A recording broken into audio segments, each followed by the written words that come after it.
온 나라가 미쳐버렸습니다. 잘 나가던 나라가 순식간에 부도나는 경우가 한두 번이 아닙니다. 국민이 잘못해서 나라가 망하는 경우는 거의 없습니다. 바로 지도자의 비리와 무능력 때문에 잘 나가던 나라는 끝없는 추락하고 부도를 하는 것입니다. 가깝게는 필리핀이 그랬고 멀리서는 100년 전 지하철이 있었던 아르헨티나가 그랬습니다. 1960년 일본 다음으로 아시아 경제 대국이었던 필리핀은 지금 자국의 여성들을 우리나라와 싱가포르, 홍콩 집안일을 거두르는 일꾼으로 수출을 하고 있습니다. 2025년 현재 국민의 20%가 10달러도 못 버는 막장 국가가 필리핀이 되었습니다. 필리핀의 전설은 60년대 가면 절정이었습니다.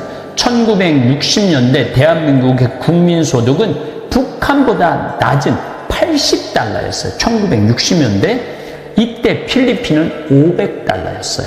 80달러 대 500달러. 우리나라보다 필리핀이 거의 모든 경제력을 다 합친다면 12배 잘 살았습니다. 더 무서운 사실은 1965년 일본의 국민소득은 600달러. 600달러에 필리핀은 500달러였어요.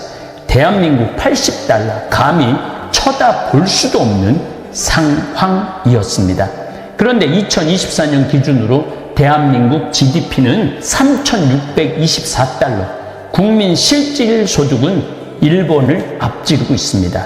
일본 다음으로 아시아 경제 대국이었던 필리핀이 망한 이유는 다름 아닌 대통령과 그 부인 때문이었습니다. 당시 대통령이었던 페르난데스 마르코스가 뒤에서 박정희가 도와달라고 갔을 때 뒤에서 희죽희죽 비웃기도 했습니다. 그런 모욕을 당하고 우리나라가 경제를 이렇게 일으켰던 거예요. 마르코스는 최고로 잘 나가던 필리핀 1965년 대통령이 되면서 서서히 권력욕에 물들어가 부정선거를 저지르고 필리핀의 민주주의를 엉망진창으로 만들어버려요.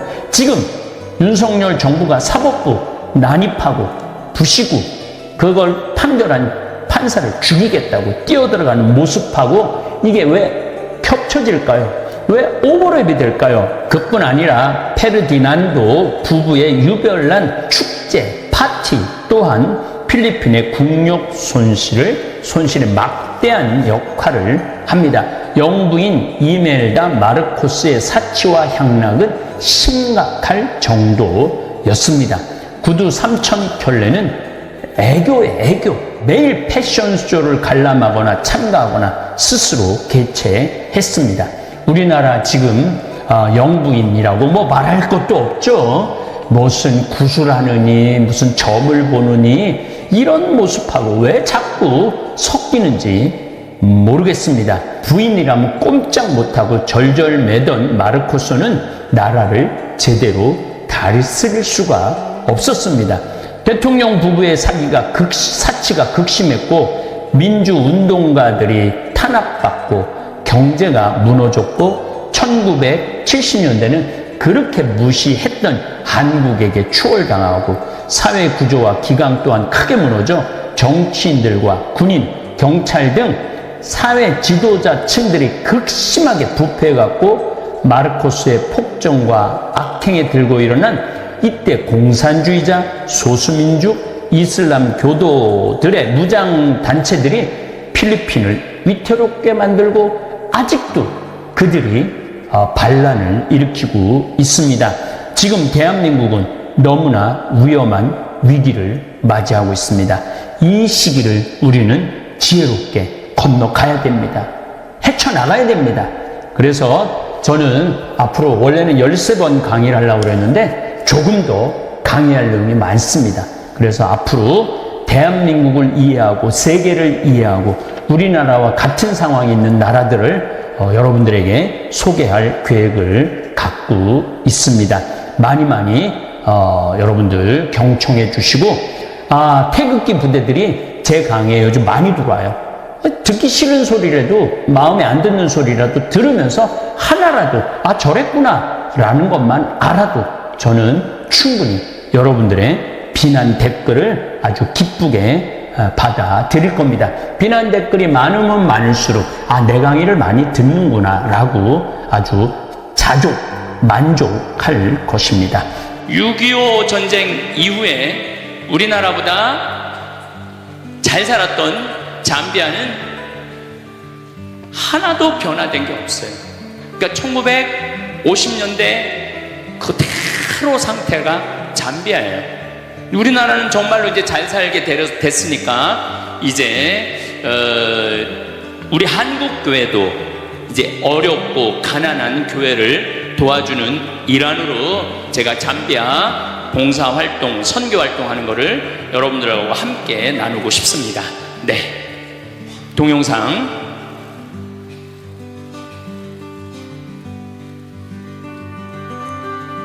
카사리아 에코시티 프로젝트입니다.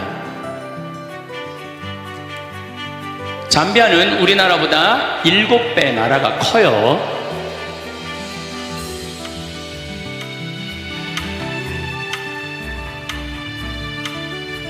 그래서 지난 5년 동안 의사 선생님들 이제까지 한 30분이 가서 봉사활동을 지금까지 5년 동안 하고 있죠. 네, 여기가 잠비아 무프리라라는 도시고, 여기가 은돌라라는 도시고, 여기가 키투에라는 도시예요. 근데 이 한가운데 땅을 제가 대통령한테 받았어요. 제가 6년 전에 우리 생태마을에서 피정을 하는데 수녀님들 20분이 오셨어요. 수녀님들 20분이 오셨는데 다른 수녀님은 얼굴이 다 하얀데 수녀님 한 분만 얼굴이 새카만 거예요. 그래서 내가 물어봤어요.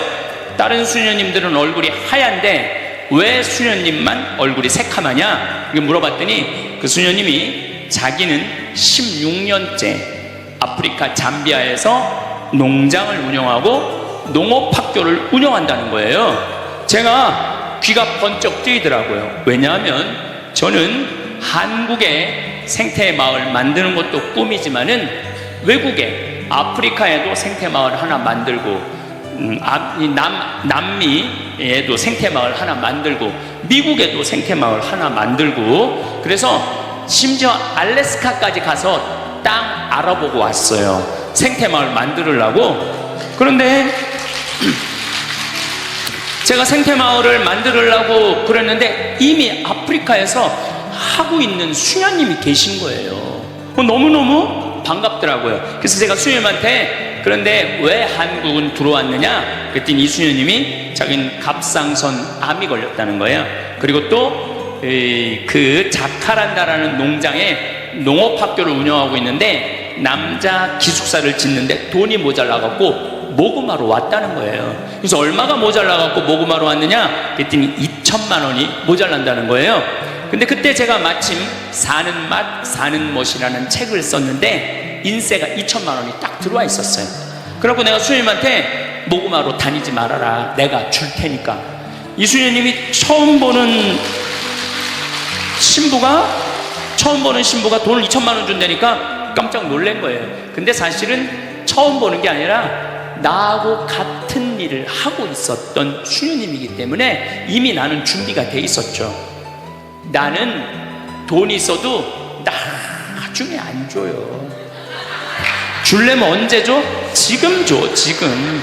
그래서 그냥 수녀님한테 돈을 드리고, 수녀님, 내가 내년에 수녀님 농장하는데 한번 방문하겠다. 의료 봉사팀을 꾸며서. 그래갖고 이제 제가 의사 3분, 멜버른에 있는 의사, 인천에 있는 의사, 평택에 있는 의사, 치과 의사 3분을 꾸미고 대학생들 20명을 꾸며갖고 잠비아를 가봤죠.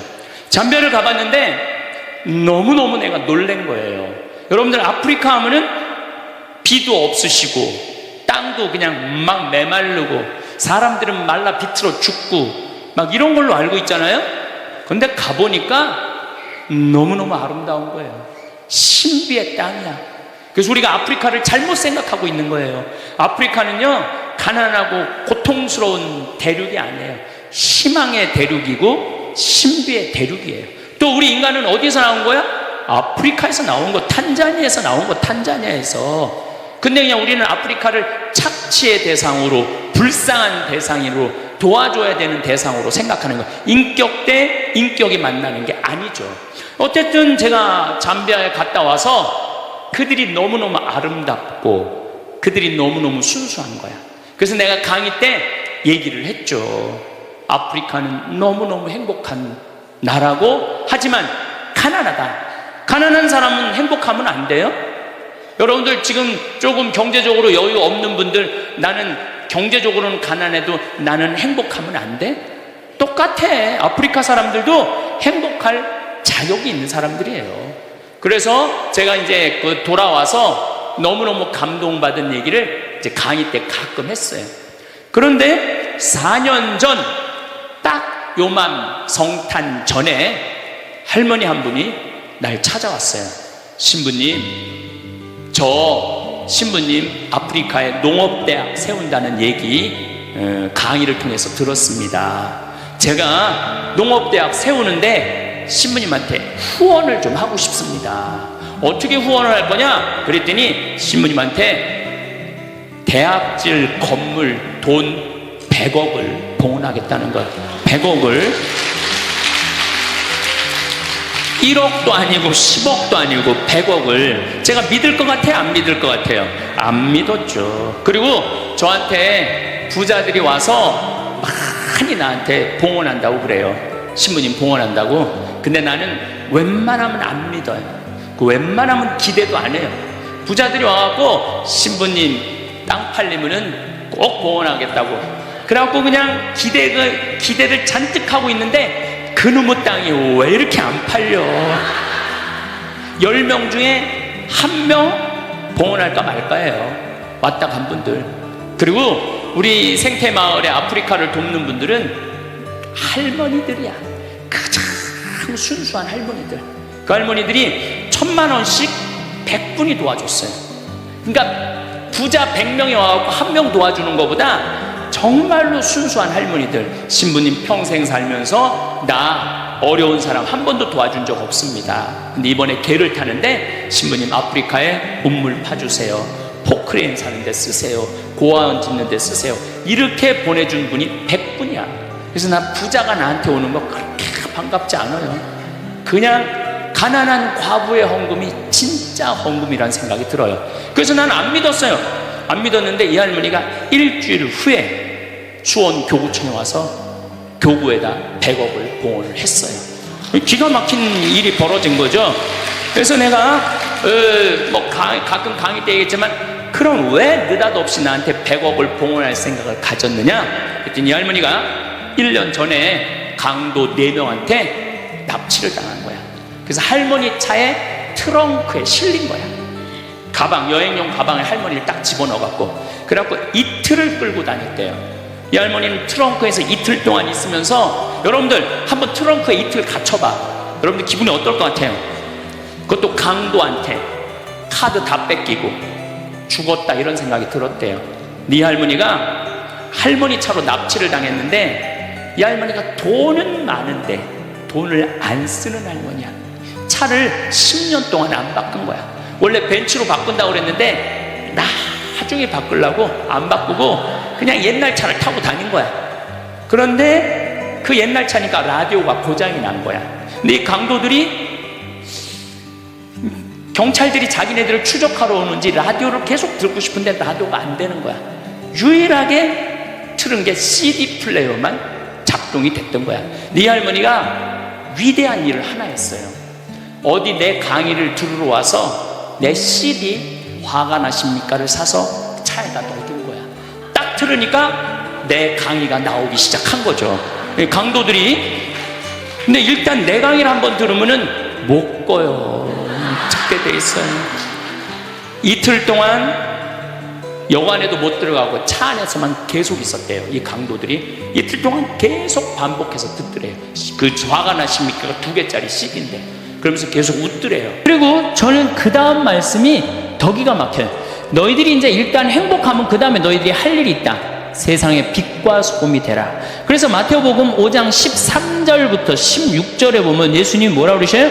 너희는 세상의 빛이다. 너희는 세상의 소금이다.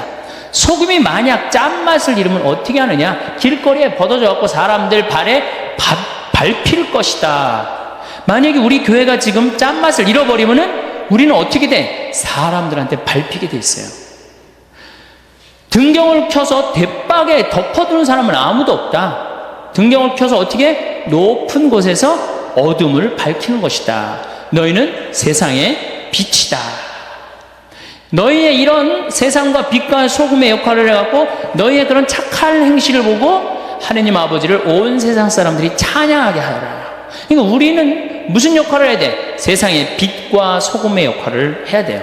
사실 세상 사람들도 우리가 빛과 소금의 역할을 하기를 바라는 마음에서 종교인들한테 잘합니다. 다른 사람에 대하는 것보다 종교인들한테 하는 게 훨씬 잘하잖아요.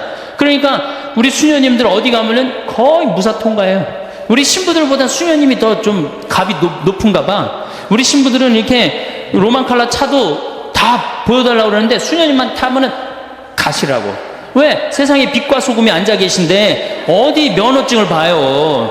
세상에 빛과 소금이 계신데. 그만큼 세상 사람들이 우리한테 정말로 내가 나이가 27, 8때 내가 신부가 전 좀 일찍 됐어요. 신부가 일찍 됐는데 내가 참 놀라운 경험을 참 많이 했어요.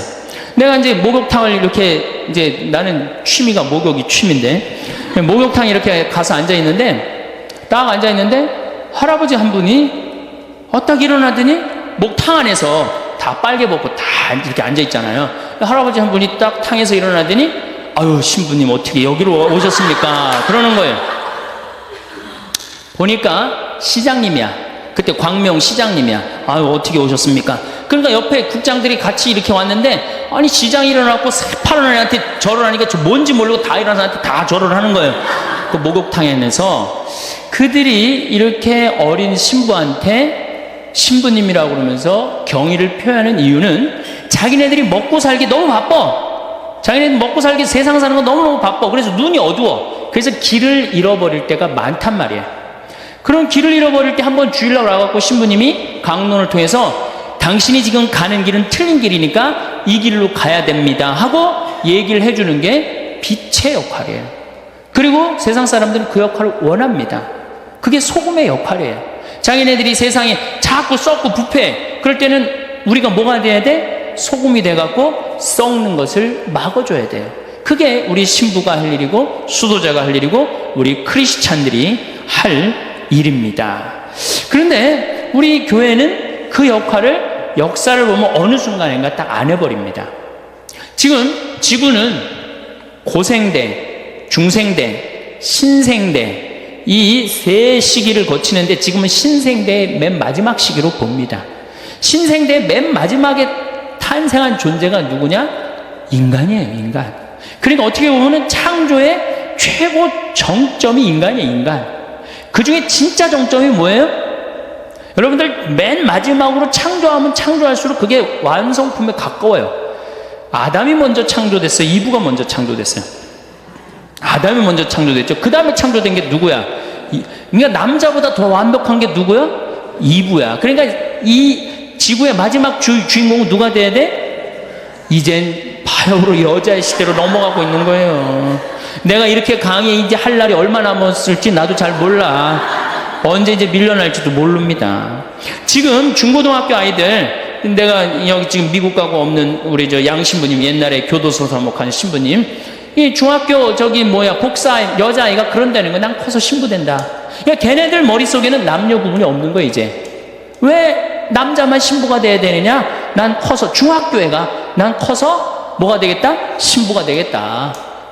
굉장히 의미심장한 얘기 같아요. 우리 교회가 그거 잘 받아들여야 되지 않을까, 저는 그런 생각을 합니다. 이제까지 인간은 인간에게만 관심이 있었어요. 인간에, 지구에도 관심이 없었고 우주에는 더 관심이 없었어요. 근데 이제는 지구에도 관심을 가져야 되고 우주에도 관심을 가져야 돼요. 교회가 여러분들 우주에 관심을 가져야 돼요. 여러분들 코페르니쿠스의 전환이라는 얘기 아세요, 모르세요? 코페르니쿠스의 전환 몰라요? 유명한 얘기인데, 갈릴레오 전에 지구가 둥글다고, 이 지구가 태양을 돈다고 주장한 사람이에요. 근데 이 사람이 천주교 신부였어요. 이 공부 조금만 한 사람이면은 그 신부까지는 몰라도 코페르니쿠스의 전환을 하라고 굉장히 많이 강의를 들어요. 근데 그 사람이 신부였어, 신부. 그러니까 그때까지 누가 주도를 했어? 신부가 주도를 했어요. 그때까지, 그 코페르니쿠스 때까지 누가 세상을 주도해 왔느냐? 신부가 천문학자이면서 수사학자면서 강론가면서 언어학자면서 역사학자면서 신부가 다 했어요. 그러니까 신부가 다 하니까 어떻게 세상을 끌고 나갔단 말이야. 그런데 그 코페르니쿠스의 전환이 있고 난 다음부터 이게 세상은 전환을 했는데 교회는 거꾸로 전환을 합니다. 다 포기하고 아무것도 관심을 안 가져요. 성서에만 관심을 갖기 시작해요.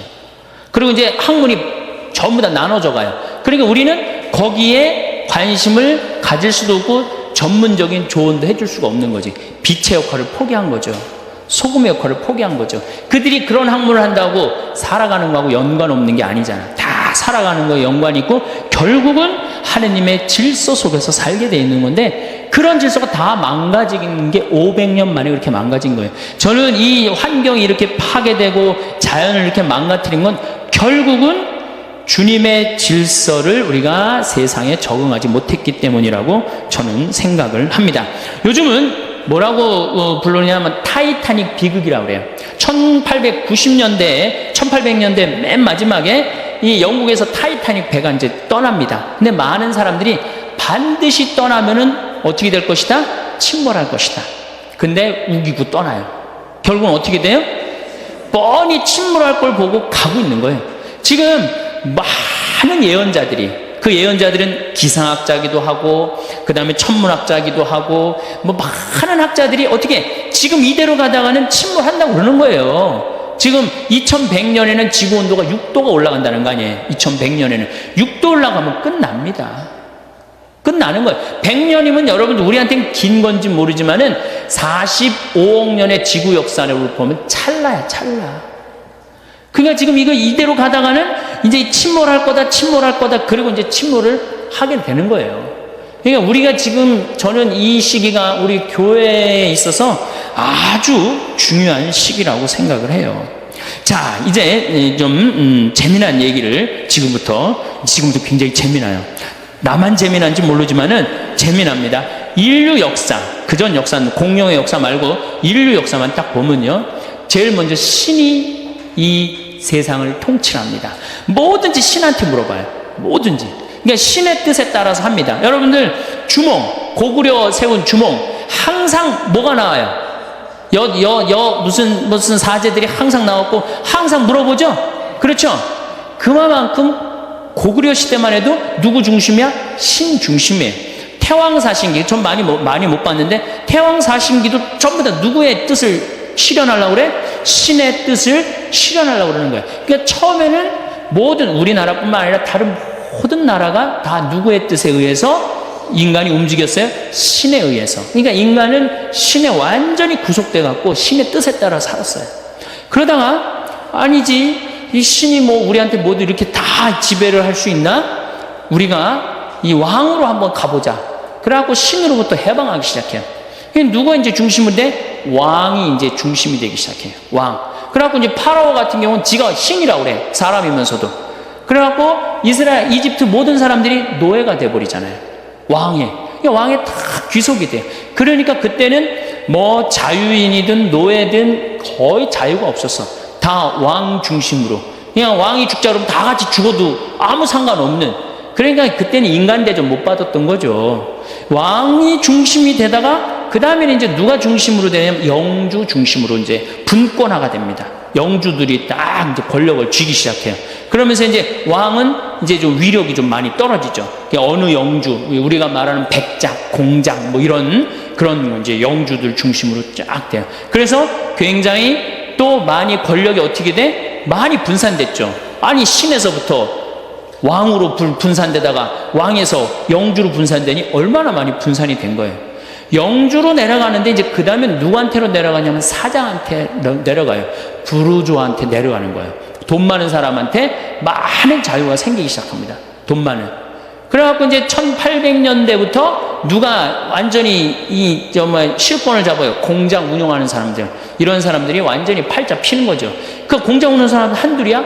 엄청나게 또 많은 사람들이 자유를 누리기 시작을 해요. 그걸 보더니 가만히 있더니 이제 내려올 때까지 다 내려왔어. 사장, 평민까지 다 내려왔어. 평민 중에 돈 많이 버는 사람까지 내려왔잖아요.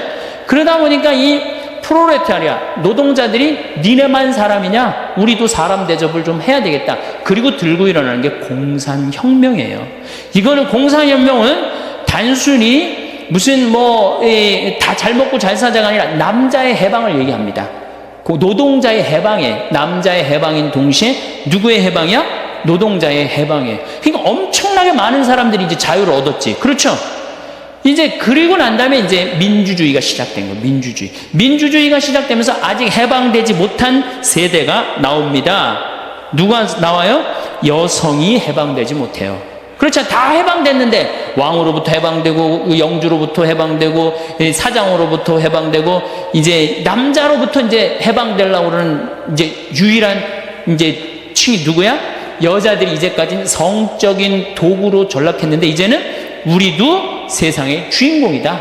하늘에 계신 우리 엄마다. 이러면서 여자의 해방이 이제 온 세상에 그러니까 대통령들이 여자 대통령이 얼마나 많이 나오고 있어요, 지금. 지금 북미만 여성 대통령이 안 나왔어요. 북미만. 많은 대륙 중에 북미만 여성 대륙이 안 나왔어요. 이번에 힐러리 클린턴이 되려고 그러는데 내가 또 떨어졌어요. 그래서 북미는 조금 나중에 또 나오지 않을까 그런 생각이 드는데, 그러니까 이제 여성 대통령이 나올 정도가 됐으니 이젠 누구도 이제 해방이 된 거예요? 여성이 해방된 거예요. 자, 그러면은 인간의 역사를 가만히 들어보면은 왕시대, 노예 있었죠. 제가 요즘 박경리 씨 토지를 21권을 전권을 다시 이제 읽고 있는데 정말로 인간 대접 못 받은 사람 너무 많아요. 종들. 그렇죠? 지금 종 있어요, 없어요? 지금도 물론 못 먹고 못 사는 사람들 있죠. 하지만 그런 큰 역사의 줄거리에 보면 지금 지금 여자들이 이 시간에 어딜 지금 나와서 강의를 듣고 있어.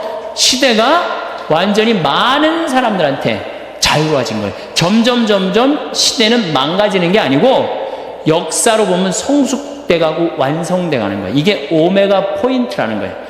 그리스도 오메가 포인트로 간다는 거예요. 테이야르드 샤르댕이라는 우리 환경을 이렇게 공부하는 신부들한테 최고로 유명한 사람은 테이야르드 샤르댕이라는 신부님이에요.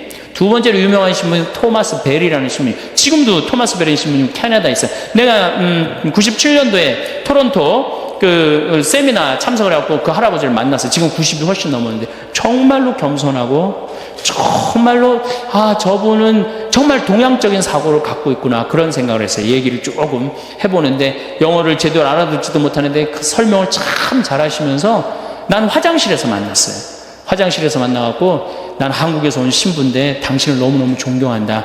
왜냐하면 그분이 그때 지구를 움직이는 500인에 선정이 됐었거든요. 그래서 아주 만날 수 있는 영광이 있었죠. 어쨌든 그 역사로 본다면 지금은 어때? 모든 사람들이 자유를 선택할 수 있고 노예가 아닌 상태, 지금 지구의 역사는 발전하고 굉장히 좋아진 시대예요, 사실은. 그런데 너무 좋아지다 보니 지금 어떤 결과가 나오느냐. 인간이 이제 내가 아까 너무 앞서 나가듯이 인간도 너무 앞서 나가는 거예요. 그래서 누구를 착취하느냐? 자연을 착취하고 있는 거예요, 지금. 그래서 이제 자연을 착취하게 되면은 인간까지는 해방이 됐는데 누가 해방이 못 된 거예요? 자연이 해방이 못 된 거예요. 그래서 이 자연의 해방을 위해서 결국은 누가 애를 써야 되냐? 우리 인간이 애를 써야 되고, 그 다음 맨 마지막에 온 누구? 여성이 앞장서야 된다는. 그래서 환경운동은 사실은 여성 환경운동가들이 굉장히, 레이첼 카슨이라고 여러분들 침묵에 보면 쓴 분 계시죠? 여성이죠. 그 다음에 제가 말한 테오콜 분도 여성이에요. 그러니까 여성 환경운동가들이 굉장히 남성보다는 여성이 훨씬 섬세하고 자연 친화적이라고 그래요. 그래서 우리 교회도 나는 여성을 많이 키워야 되지 않느냐, 환경운동에. 그래서 여성들이 많이 나오길 바라요. 신부들이 막 나서는 것보다도 여성들이 나서는 게. 그리고 이제는 신부에 의존하는 시대는 끝났어요. 옛날에는 대학 졸업하고 그 대학원 졸업하는 거 군에서 누구 하나밖에 없어? 신부밖에 없어요. 근데 지금 제가 깜짝 놀라는 게 우리 생태마을에 우리 회원들 저기 회원이 한 15,000명 되는데 찾아와요. 신부님 제가 회원에 가입했습니다. 다 박사야 다 석사고. 그런데 관심 있는 사람들이 다 박사고 석사예요. 그러니 신부보다 훨씬 전문적인 지식을 갖고 있는 사람들 아니에요. 이제는 협조의 시대. 그래서 이제는 테크놀로지, 하이 테크놀로지 그러잖아요. 이 기술도 너무 발전하고 세상이 너무 다양화되고 이게 다변화되고 이런 사회에서 교회가 도대체 어떤 역할을 해야 되느냐, 큰 숙제죠. 그런데 그리스도교의 최고의 장점 뭐냐? 리어댑테이션이에요. 리어댑테이션, 재적응. 이게 교회의 최고의 장점입니다. 구약시대는 고대 근동지방의 신화나 설화를 야훼 신앙에 접목시킵니다. 이게 무슨 얘기냐? 여러분들 구약시대 구약성서에 나오는 거예요. 고대 다 나온 얘기들이에요. 노아의 홍수 다 나온 얘기들이에요. 다 나온 얘기를 그 안에 다 끌어들여갖고 야훼 신앙하고 합칩니다. 그래갖고 그걸 발전을 시키는 거죠. 이게 접목이에요. 접목. 그 리어댑테이션이 재적응을 하는 거죠. 그 다음에 사도 바오로는 그리스 사상을 그리스도교와 접목을 합니다. 그래서 우리가 이해하기 아주 쉽게 싹 접목을 해요. 그러니까 그것도 역시 리어댑테이션이에요. 그 다음에 우리가 잘 알고 있는 아구스티누스는 플라톤의 사상을 끌어들여서 또 리어댑테이션을 해요. 로마가 410년에 불타버립니다. 다 고투지기 다 불태워버려요. 불타고 나니까 사람들이 완전히 좌절에 빠집니다. 그랬을 때 아구스티누스가 책 한 권을 들고 나와요. 신국론이라는 책을 들고 나와요. 이제까지는 인간이 다스렸기 때문에 이런 아주 추잡하고 죄악의 소굴이 되었다. 이제는 하느님이 다스려야 되겠다. 그리고 들고 나온 책이 신국론이에요. 그 책으로 인해서 중세시대가 열립니다. 이게 대단한 거죠. 그래서 누가 통치를 해요? 다시 신이 통치하는 시대가 와요. 그래서 교황님이 모든 황제들을 임명하는 정도까지, 부정적인 면도 있었지만 그만큼 교회가 끌고 나갔다는 거에는 큰 의미가 있죠. 그런데 이제 이게 그 교회가 그렇게 잘 나가다가 너무 하느님 중심으로 막 몰고 나가니까 이게 사람들이 열받는 거죠. 아니 우리 인간도 좀 인간답게 살아야지, 뭐든지 죄 속에 살고 하느님 속에서 살면 되느냐. 그리고 이제 보카치오라든가 에라스무스 같은 사람들이 들고 나옵니다. 휴머니즘을. 인간 중심으로 가자. 그렇게 하느님 중심으로 가냐. 그래갖고 인간 중심으로 나갈 때 교회가 결정적인 실수를 합니다. 그렇게 인간적인 여자, 인간적인 주장을 하는 사람들 불태워 죽여버려요.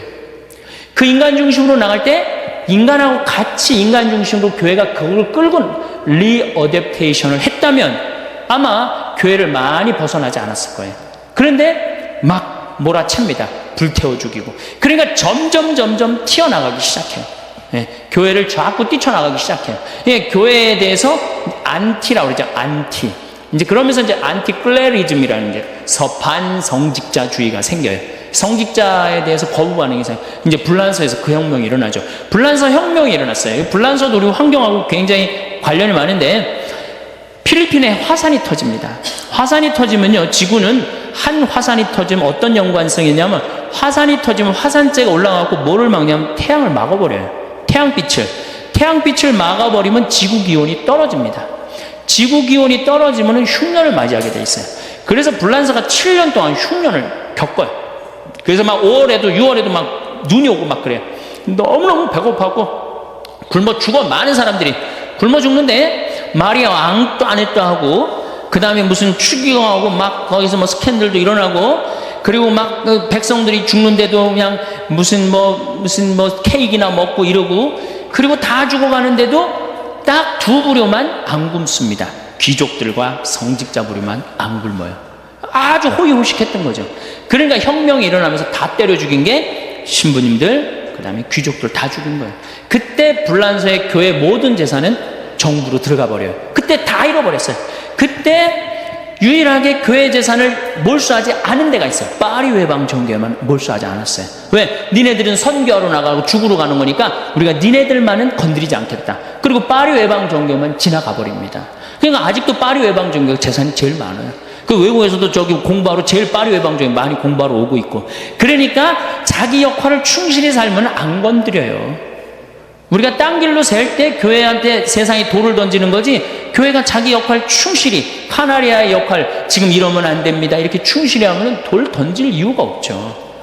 이제 우리 그게 이제 어디로 빠지는 거냐, 조금 있으면 빠져요. 자, 그러다가 이제 다시 이제 이 공산혁명이 이 사장 이제 막 이제 불호조화가 생기는데 교회가 그때도 정신을 못 차립니다. 그때도 교회는 배가 불린 상태예요. 배가 불러갖고 노동자들과 함께하지 못하고 부자들과 함께합니다. 그러니까 공산혁명이 일어나면서 종교는 인민의 아편이라고 그러고 완전히 수장을 시켜버리는 거죠. 이게 교회가 리어댑테이션을 하지 않았던 거예요. 아니, 이 휴머니즘을 부르짖으면 휴머니즘에 가서 문제를 해결하고, 노동자들이 고통스러우면 노동자한테 가서 문제를 노동자들하고 해결해야지, 그 위에서 문제를 해결하면 해결이 되는 거 아니에요. 지금은 뭐가 지금 문제예요? 환경이 문제란 말이에요. 그러니까 지금 환경 안에 들어가서 우리가 문제를 해결해야 되는 거예요. 막연히 말로 해서는 될 일이 아니고. 그래서 이 리어댑테이션은 굉장히 중요합니다. 그 덕에 1세기 동안 우리가 세상의 반을 잃어버렸잖아요. 여러분도 공산주의 1850년에 혁명이 일어나면서부터 80년, 90년 그러면서 이 러시아 이 혁명이 일어나고 볼셰비크 혁명이 일어나고 그러면서 우리 다 뺏겼잖아요. 지구의 반을 뺏겼잖아요. 물론 다시 돌아왔지만 그 1세기 동안에 교회가 얼마나 큰 잘못을 저지른 거예요. 우리 주님의 2000년을 이어온 주님의 진리를 전파하지 못했다는 건 우리한테는 큰 타격이죠. 이제 그래갖고 이제 한국에 이제 천주교가 딱 등장을 해서 200년 전에 한국 천주교가 들어왔어요. 들어왔는데 처음에 어떻게 됐어? 처음에 안 죽으려고 여기저기 산속으로 다 들어갔죠. 예. 처음에는 다 학자집 자식이었단 말이야. 잘 배웠는데 이게 안 죽으려고 산속으로 들어가니 출세할 길이 있어요, 없어요? 출세할 길이 없는 거야. 그러니까 우리 신앙의 선조들은 아주 부귀영화를 다 포기하고 산속으로 다 들어가 살았어. 그러니 공부를 할 수 있나, 뭘 할 수 있나. 그러면서 우리가 일제시대까지 암흑을 맞아요. 천주교가. 암흑기를 맞이해요. 1950년대까지 천주교는 암흑기였어, 암흑기. 그리고 천주교 믿으면 다 죽는다고 그래갖고 천주교 교우들은 다 쉬쉬해갖고 지금도 자기 천주교 믿는 거 그 전통 이어받아갖고 쉬쉬하잖아. 네, 지금도. 성호도 어디 가면 안 긋고. 그게 이 슬픈 역사의 잔재야, 잔재, 여러분들. 예. 그런데 1950년세부터 방인사제가 나오기 시작해요. 방인사제가. 우리나라 순수한 이 한국 신부들이 나오기 시작해. 그러면서 이제 1960년대, 70년대 들어서면서 유신헌법에 정의구현 사제단이 앞장서서 많은 사람들을 받아들이기 시작해요. 그러니까 세상에 빛의 역할을 한 거야, 안 한 거야? 한 거죠. 그러니까 세상은 또 누구한테 몰려들기 시작해? 천주교를 믿고 천주교에 의지하기 시작해요. 빛의 역할을 하면 어떻게 돼? 다 따라오게 돼 있어요. 빛의 역할을 안 하면은 안 따라오고. 근데 70년대, 80년대 이제 50이 들었으면서 뭐 지금 김승호 신부님 돌아가셨지만은 김승호 신부님 그 박종철 사건 뭐 그다음에 6.29 선언 이렇게 낼 때까지 우리 천주교가 혁혁한 공을 세웁니다. 그러면서 종교 신뢰도 1위가 뭐야? 천주교. 그 다음에 제일 믿을 만한 직업인 1위가 신부. 추기경님 제일 존경스러운 사람 1위가 추기경님. 그거를 계속 고수를 합니다. 근데 어느 순간 다 떨어지기 시작해요. 바로 그게 교황님 오시고 난 다음에 90년대 들어서면서부터 그때부터 길을 잃어버려요, 천주교가. 왜 길을 잃어버렸냐? 갑자기 너무 교우들이 폭발적으로 늘어나 버려요. 폭발적으로 늘어나 버리니까 갑자기 이 늘어나는 이 교우들을 주체할 길이 없으니까 이때부터 천주교의 붐이 일기 시작해. 무슨 붐이 일기 시작하냐면 성당 짓는 붐이 일기 시작해. 분가하는. 이게 뭐 우리 수원교가 가장 그 전국 교우 중에 제일 많이 하죠. 왜냐하면 다 우리로 몰려오니까. 참 우리 수원교 오신 분들도 다 불쌍해요. 우리 주교님도 그렇고. 왜냐면 그 뭐 분당 하나 생긴다. 그럼 뭐 성당 10개 줘야 되니 그거 어떻게 앉을 수도 없고, 칠 수도 없고. 그러면 또 동탄에 또 해갖고, 동탄에 또 하면 또 거기다 또 해야 되고, 뭐 광교 신도시 또 생기면 광교 신도시 해야 되고, 판교해야 되면 판교해야 되고. 참 이렇게 그거를 감당을 하지 못하는 두 가지의 우리가 딜레마에 빠져 있는 거예요. 밀려오는 교우들을 수용을 해야 되겠고, 시대는 급변하고 있고, 이걸 어떻게 해야 돼? 어떻게 해야지 지혜롭게 이 문제를 우리가 해결하고 다시 정말로 세상의 빛과 소금의 역할을 해야 되느냐? 이게 이제 우리 큰 숙제인 겁니다. 빛과 소금의 역할을 어떻게 해야 되느냐? 저는 제일 천주교의 불만이 뭐냐면 띠두르고 선교하러 나가는 게 제일 불만이에요. 띠두르고 길거리에 나가고 이른 양 찾기, 새 양 찾기, 헌양 찾기 뭐 이런 양 찾기 운동 하잖아요. 물론 나름대로 의미가 있고 결코 헛된 일은 아니라고 생각해요. 그런데 문제는 이런 양을 찾고 새 양을 찾고 헌양을 다 찾아갖고 들어왔더니 맨날 성당 분가해야 된다. 그리고 이런 양, 새 양, 헌양이 막 길거리에서 찾을 때 뭐가 있는 줄 알았더니 얼마나 쌀쌀 맞아. 천주교들 쌀쌀 맞아, 안 쌀쌀 맞아요? 쌀쌀 맞자. 개신교는 가면 막 아유 새로 오셨다고 그러고 막 그럼 올 땐 뭐 띠두르고 막 오시라고 그러고 가보니까 아무도 아는 체 있는 사람이 하나도 없어. 어느 정도로 우리 천주교 교우들이 쌀쌀 맞으냐면은 내가 그 안양 비산동 성당 보좌 신부할 때 형제 하나가 교리를 너무너무 열심히 받는 거예요. 근데 하루는 술을 먹고 날 찾아왔어. 신부님 세상에 이럴 수가 있느냐고. 왜 그러냐 그랬더니 마누라가 자기가 성당 나오는 게 소원이라고 10년 동안을 빌었대요. 그래서 이제 성당 그래도 마누라를 위해서 큰 선심 쓰고 성당에 나왔대요. 성당에 나왔는데 기도문을 가르쳐 주는 놈도 없고, 언제 일어나는 건지 언제 앉는 거 가르쳐 주는 놈도 없고, 그리고 이제 사도신경이라는 걸 이제 하려고 이제 했는데 그거 긴 걸 어떻게 외워? 그래서 이제 같이 마누라 기도문하고 하려고 그랬더니 마누라 이렇게 감추더래요. 좀 같이 보고 하자 그러니까 부인이 하는 얘기가 나도 처음에 그렇게 배웠으니까 당신도 그렇게 배우라는 거야. 자기도 처음에 이렇게 눈 넘어 배웠다는 거야. 대충 눈치로 때려잡아서 배웠다는 거야. 누구 하나 자기를 인도해 준 사람이 아무것도 없는 거야. 자기도 이렇게 힘들게 배웠으니까 너도 힘들게 배워라 이거야. 이렇게 힘들은데 들어와 갖고 이른 양, 헌양, 새 양 찾으면 뭐하냔 말이야. 막상 들어와 보면 황량한데. 그러니까 교우들의 25%만 주일미사를 참여를 하고 75%가 성당에 안 오는 거예요. 내적 쇄신이 더 중요한 겁니다. 내적으로 빨리 쇄신을 하고 정말 우리 교회의 체질을 제가 그래서 항상 하는 얘기가 섬겨라. 이 섬김의 문화가 무너졌기 때문에 교회의 본래 모습이 없어진 거예요. 예수님이 나는 어제 복음에도 그랬잖아. 난 섬김을 받으러 온 것이나 제자들이 길거리에서 막 싸우고 뭐 네가 높은 자리에 올라갈 거냐 내가 높은 자리에 올라갈 거냐 그러니까 예수님이 얼마나 속 터지겠어요. 그래도 그때 얘기 안 하고 다시 이제 다 싸우고 난 다음에 불러갖고 높은 자리는 하느님이 결정하는 거란다. 사실 나도 높은 자리에 올라온 게 아니고 섬기러 온 거다. 어느 정도까지 하려고 하냐면 난 죽어서까지 섬기려고 온 거다. 그렇게 애절하게 말합니다. 그러니까 본질은 교회의 본질은 뭐예요? 섬기는 거예요. 섬기는 걸 하지 않으면은 아무리 이른 양, 새 양, 헌양 찾아와 보십시오. 소용없는 거예요. 그래서 그러면은 자 이제 답이 이제 거의 나왔어요. 21세기를 살아가는 우리들이 이제 해야 될 일은 뭐냐? 여성이 주인공이 돼야 돼요. 근데 이 여성이 정신을 못 차리고 있어요. 그냥 자식 서울대학에 들여보내는 게 지상 최대의 사명이야. 우리나라 환경운동 하는 사람들이 굉장히 애를 먹습니다. 왜 환경운동 하는 사람들이 애를 먹느냐면 내가 독일 프라이부르그의 시청에 우리 거기 공부하는 신부가 있어갖고 연락을 해갖고 시청에 연락을 해갖고 환경운동 그 시스템을 다 관람을 한 적이 있어요. 일주일 동안 전부 다 관람을 했는데 규모가 어느 만한 집이냐면은 한 40평, 한 50평밖에 안 돼요.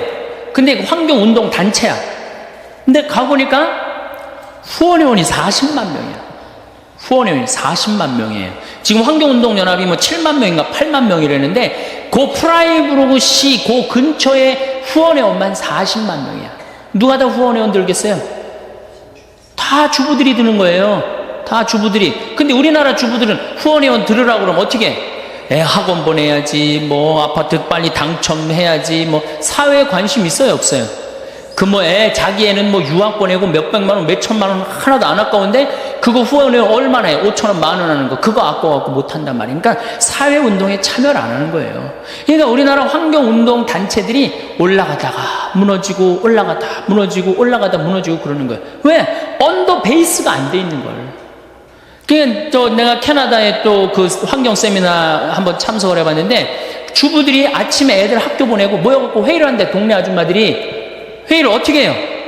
야, 우리 꽃길, 애가 이제 수업 끝나고 오는 길에 이 동네에 무슨 꽃이 저기 심어주면 좋고, 저기 무슨 꽃이 심어주면 좋고, 그래서 우리 애가 지나가면서 이 꽃을 보고 이렇게 행복했으면 좋겠다. 그래갖고 다 회의를 해요. 그래갖고 다 회의를 해갖고 돈이 없어. 그럼 시청이 쫓아간대요.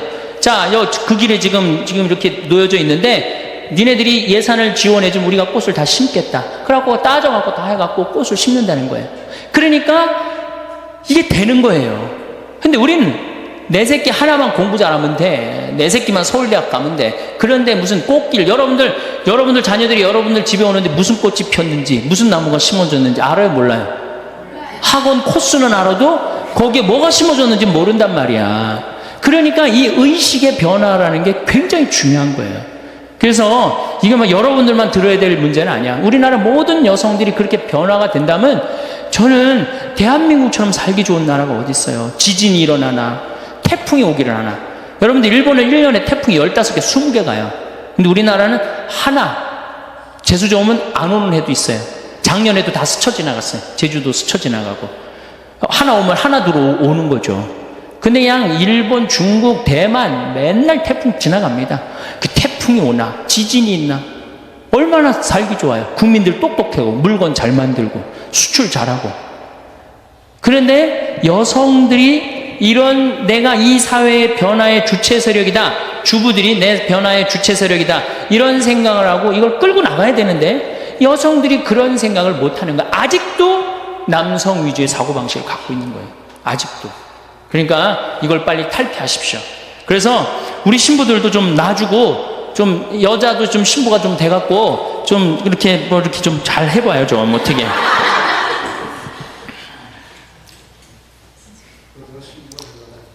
예? 아, 시집 올 때 신부, 그런 신부 말고. 네.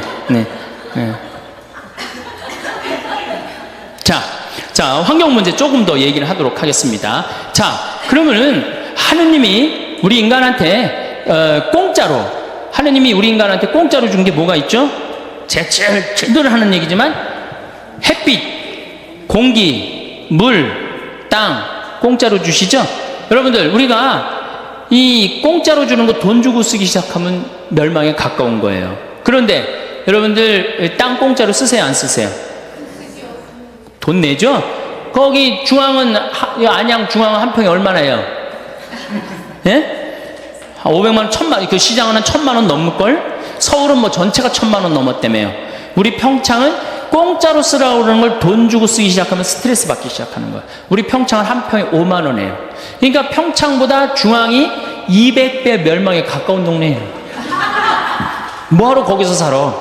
빨리 땅 팔고 어디로 이사 와요? 평창으로 이사 오세요. 이게 도시에서 많이 떠나면 떠날수록 그 국가는 좋다는 거예요. 그래서 독일, 유럽에서 하는 운동이 어메노티 운동이에요. 어메노티 운동. 시골에 가서 살기 운동이에요. 200만만 빠져나가면, 그런 경제학자도 있어요. 200만만 빠져나가면 우리나라 교통 문제 다 해결됩니다. 그 다음에 무슨 학교 문제 다 해결돼요. 서울, 경기도에서 200만만 빠져나가 봐요. 교통이 막히겠어? 뭐가 막히겠어요? 그럼 시골은 시골대로 균형 발전되고. 여러분들, 제가 이 평창 영월 정선 다니면서 폐허 많습니다. 폐허가 왜 그렇게 서울로만 몰려가려고 그러는지 이해가 안 돼요. 근데 문제는 우리 흙을 밟아요, 안 밟아요? 흙을 안 밟아요. 딱딱한 아스팔트, 콘크리트 밟는 거예요. 그 정신감정에 보면은 반 이상이 제정신이 아니라는 거예요. 여기 앉아있는 분들 반 이상이 제정신 아니에요. 정신감정에 보면은 멘탈 테스트 해보면 50%가 제정신이 아니래. 혹시 난 그래도 제정신이다, 그런 분들 혹시 있어요? 그런 분이 완전히 도루신 분이에요. 왜 완전히 돌았어? 여러분들, 100년 전 조선시대 사람을 데려다가 YTN 사회뉴스 1시간만 보게 해보세요. 그럼 돌 것 같아, 안 돌 것 같아요? 돕니다. 근데 여러분들 왜 안 돌았어? 지금 왜 안 돌아? 그런 거 보고. 벌써 돌아 있는데 뭘 또 돌아? 벌써 돌아 있는데. 그래서 어디로 돌아가야 돼? 자연으로 돌아가야 되는 거예요. 그래서 자연으로 돌아가야 돼. 그래서 제가 생태마을을 꾸미는 이유도 그런 이유 중에 하나예요. 많은 사람들이 와서 우리가 이 가족 피정을 많이 옵니다. 그런데 가족 피정을 오면 너무너무 행복해. 너무너무 행복해요. 그 아이들하고 제가 깜짝 놀란 경험이 있어요. 어떤 경험이 있느냐면은 별똥별을 한 번도 본 적이 없는 거예요. 안양에 200명이 왔는데 18년 동안 이 지구에서 살면서 별똥별을 한 번도 본 적이 없는 거예요. 근데 이제 별자리 관측하는 시간인데 별똥별을 보는데 애들이 미치려고 그러는 거예요. 또 얼마나 아름다워요. 이게 뭐 엄청난 우주 공간에서 그 별똥별이 탁 선을 그리고 떨어지는 모습이 얼마나 아름다워요. 저는 너무 행운아 중에 하나인데 이렇게 이제 여름에는 이렇게 문 열어놓고 이렇게 자요. 별똥별 타는 소리까지 들려요. 네. 그 정도로 아주 실감 느낀다니까, 실감을. 얼마나 행복한지 몰라요. 그러니까 자연으로 돌아가서 살아야 된다는 거. 그런 시간을 여러분들 많이 가지시는 게 좋고, 제일 좋은 건 뭐야? 보따리 싸들고 가는 거예요. 그렇지. 평창으로 이사 오는 거예요. 물론 거기는 연습이 필요하지만은. 자, 그 다음에 물을 돈 주고 사서 쓴다. 이게 심각한 겁니다. 우리 물 돈 주고 사서 써요, 안 써요? 하느님이 공짜로 내려주시는 빈님을 돈을 주고 팔아먹고 돈을 주고 사먹는단 말이야. 이거 여러분들 위기라는 생각이 안 들어요? 굉장한 위기예요. 이제는 수돗물도 이제 아리수 그것도 넣어서 이제 판대잖아요. 아리수도. 근데 사실은 실질적으로 제일 깨끗한 물이 뭐예요? 수돗물, 정수기물, 약수물에 제일 깨끗한 건 수돗물이에요. 왜냐하면은 수돗물에는 0.05 ppm의 Cl, 염소가 들어가 있어요. 그렇기 때문에 이 대장균 이런 거 없어요. 물론 가끔 수돗물에 막 대장균도 들어가고 그 다음에 바이러스도 있다고 그러는데 그런 거 극히 드문 예고, 제일 위험한 건 지하수예요. 지하수 우리가 소독하거나 이러지 않으면 이질 걸리는 이유가 다 지하수 때문에 그러는 거거든요. 근데 깨끗한 수돗물은 안 먹고 어떻게 약수물이라고 막 그런 거 해갖고 이질 걸리고 그런 거 그냥 벌컥벌컥 먹는단 말이야. 너무너무 안타까운 거야. 여러분들 여러분들 화장실에 가갖고 큰일 한번 보면 대장균이 몇 마리가 나오냐면 4조 6천만 마리가 나와. 화장실에 가서 큰일 보고 손 안 씻고 나오면은 사람이 나오는 게 아니라 누가 나오는 거? 대장균이 나오는 거, 대장균이. 그러니까 꼭 손을 씻어야 돼요. 근데 대장균이 수돗물이 제일 안 나옵니다. 실질적으로. 그 다음에 정수기 필터링 제도 안 하고 필터 교환해주지 않으면요, 대장균 증식 금방 해버려요. 제일 깨끗한 건 수돗물이야. 근데 우리는 안 믿어. 국민의 1%인가 2%만 수돗물 먹고 나머지는 다 딴물 먹는다는 거예요. 왜 딴물 다 먹어요? 제정신이 아니니까. 제일 깨끗한 물을 안 먹는 거예요. 자, 땅 돈 주고 써, 물 돈 주고 써. 그 다음에 공기 돈 주고 마신다. 이러면 이제 끝나는 거죠. 그런데 이미 설악산 공기, 제주도 공기 다 팝니다. 저녁에 애들이 정신 맑아지는 공기하고 1,000원짜리 사갖고 마셔요, 안 마셔요? 마시죠? 파는 거 아시죠? 내가 청담동 성당에 한번 환경 강의 전부 다 가갖고 이제 공기 사먹는 한 3년 전인가 공기 사먹는 시대가 올 겁니다. 그랬더니 청담동에서 그러더라고. 벌써 사먹고 있다는 거예요. 공기를 사먹는다. 이거 제가 이제까지 막 어렵게 얘기한 얘기 다 까먹고 이거 벌써 4개 공짜로 사 먹으라는 거 3개 돈 주고 사 먹으면 어떻게 되는 거예요? 끝난 거예요. 이제 갈 때까지 간 거예요. 4번째, 햇빛을 돈 주고 쓴다. 그러면은 끝나는 거예요. 근데 우리 햇빛 마음대로 쬐 수 있어요, 없어요? 여러분들 그 공원에 내가 분당 율동공원에 내 분당에서 본당 신부할 때 경기도 광주에서 본당 신부할 때 율동공원에 나가면은 깜짝 놀랍니다. 외계인이 막 돌아다니는 것 같아요. 여기는 챙 이렇게 쓰고요. 여기는 공기 들어가지 말라고 여기 또 이렇게 나온 거 하고, 그게 외계인이지 그게 사람이에요? 그러니까 이 지구가 벌써 이게 우주에 있는 어떤 별로 변해가고 있는 거예요. 난 그 패션을 보고 너무너무 슬퍼요. 너무너무 슬퍼요. 이게 오존층 파괴라는 게요, 우리가 25km 성층권에 있는 O3라는 이 막이, 이게 지구의 보호막이에요. 이게 42억 년 동안 형성됩니다. 근데 이걸 단 100년 만에 다 깨버려요. 뭘로? 스프레이로. 100년 만에 다 깨버리는 거예요. 에어컨 냉매제로, 냉장고 냉매제로 이걸 다 깨버리는 거예요. 그러니까 그 구멍이 남극의 공기층이 열 습니다. 그러니까 남극이면 호주하고 뉴질랜드에 그 구멍이 뚫려버린 거예요. 거기에 피부암 환자들 많고, 거기에 양들이 눈 멀어갖고 죽어갖고, 그 양들 껍데기는 전부 다 벗겨갖고 양모로 쓰고, 살은 전부 다 어디다 보냈어? 영국으로 수출했어. 그래갖고 그거 막 갈아갖고 막 소한테 먹였어. 풀 먹는 소한테 이 고기를 먹이니 그게 그 소가 제정신이겠어요? 안 제정신이? 그게 미친 거. 그게 광우병이에요. 소는 뭘 먹어야 돼? 풀을 먹어야 되는데 빨리 살찌려고. 이게 모든 근원은 다 누구한테 생긴 거야? 우리 인간한테 생긴 거예요. 그 인간의 병을 치료해주는 공동체가 누구야? 교회야, 교회. 교회가 치료해줘야 되지 않아요? 그 썩은 거를 이 소금을 뿌려갖고 썩지 않게 해줘야 되는 공동체가 누구예요? 교회예요. 우리야, 우리. 남이 아니고. 근데 우리가 이게 역사적으로 건물 짓다 망한 데 많이 있습니다. 우리 가톨릭이 뭐 짓다 망했어요? 베드로 성전 짓다 망합니다. 베드로 성전 짓다 누가 뛰쳐나가요? 루터가 뛰쳐나가잖아요. 그래갖고 지금 개신교 5억 아니야, 5억 6천인가 그래. 세계 전체 개신교가 뛰쳐나가고 5억을 잃어버린 거야. 우리가 가톨릭이 11억인가 그런데 반쪽이 날아간 거 아니에요. 베드로 성전 짓다가. 그러니까 제가 건물 짓는 것에 대해서 굉장히 알레르기 반응이 있는 이유가 그거예요. 역사적으로 보면 건물 짓다 망하게 돼 있는 거거든요. 고려불교가 왜 망했어? 고려가 왜 망했어요? 절 짓다 망한 거야, 절 짓다. 왜냐하면 절을 지면 세금을 안 내도 됐거든요, 그때. 그냥 막 너도 나도 절 짓 거예요. 그러니까 나라 경제가 흔들려갖고 무너진 거예요. 인도가 타지말, 마누라 무덤 짓다가 그렇게 된 거 아니에요? 그 꼴 난 거 아니에요. 그러니까 건물을 크게 짓는 건 자랑스러운 일이 아니에요. 건물을 크게 짓는 건. 이게 건물을 크게 짓다 보면은 정신이 황폐해집니다. 정말 우리가 필요한 건 뭐야? 정신적인 성전이 필요한 거야. 46년 만에 지은 성전을 예수님께서 과감하게 허물라고 그러잖아요. 그리고 며칠 만에 짓겠다고 그래요? 3일 만에 짓겠다. 그게 살아있는 사람이라는 거예요. 사람이 정신이 살아있으면 그게 곧 성전이고, 그게 곧 세상의 빛이고, 그게 곧 세상의 소금인 거예요. 자기 모습을 딱 보고, 그래, 내가 나한테 축하를 해줘야 되겠다. 그리고 자기를 꼭 끌어안았대. 그러면서 이렇게 말했대요. 그 신부님 본명을 내가 좀 바꿀게요. 베네딕토야, 너 정말로 수고 많이 했다. 너 10년 동안 얼마나 애만 있었느냐. 그 자기를 이렇게 토닥토닥 거려줬대요. 우리 부관장 신부님도 로마에서 공부하고 온 신부님인데 유학이 얼마나 힘드냐면은 음식이 마저 언어가 제대로 돼. 공부를 이렇게 하다가 보면은 눈물이 그냥 쭈르륵 떨어진대. 너무너무 힘들어서.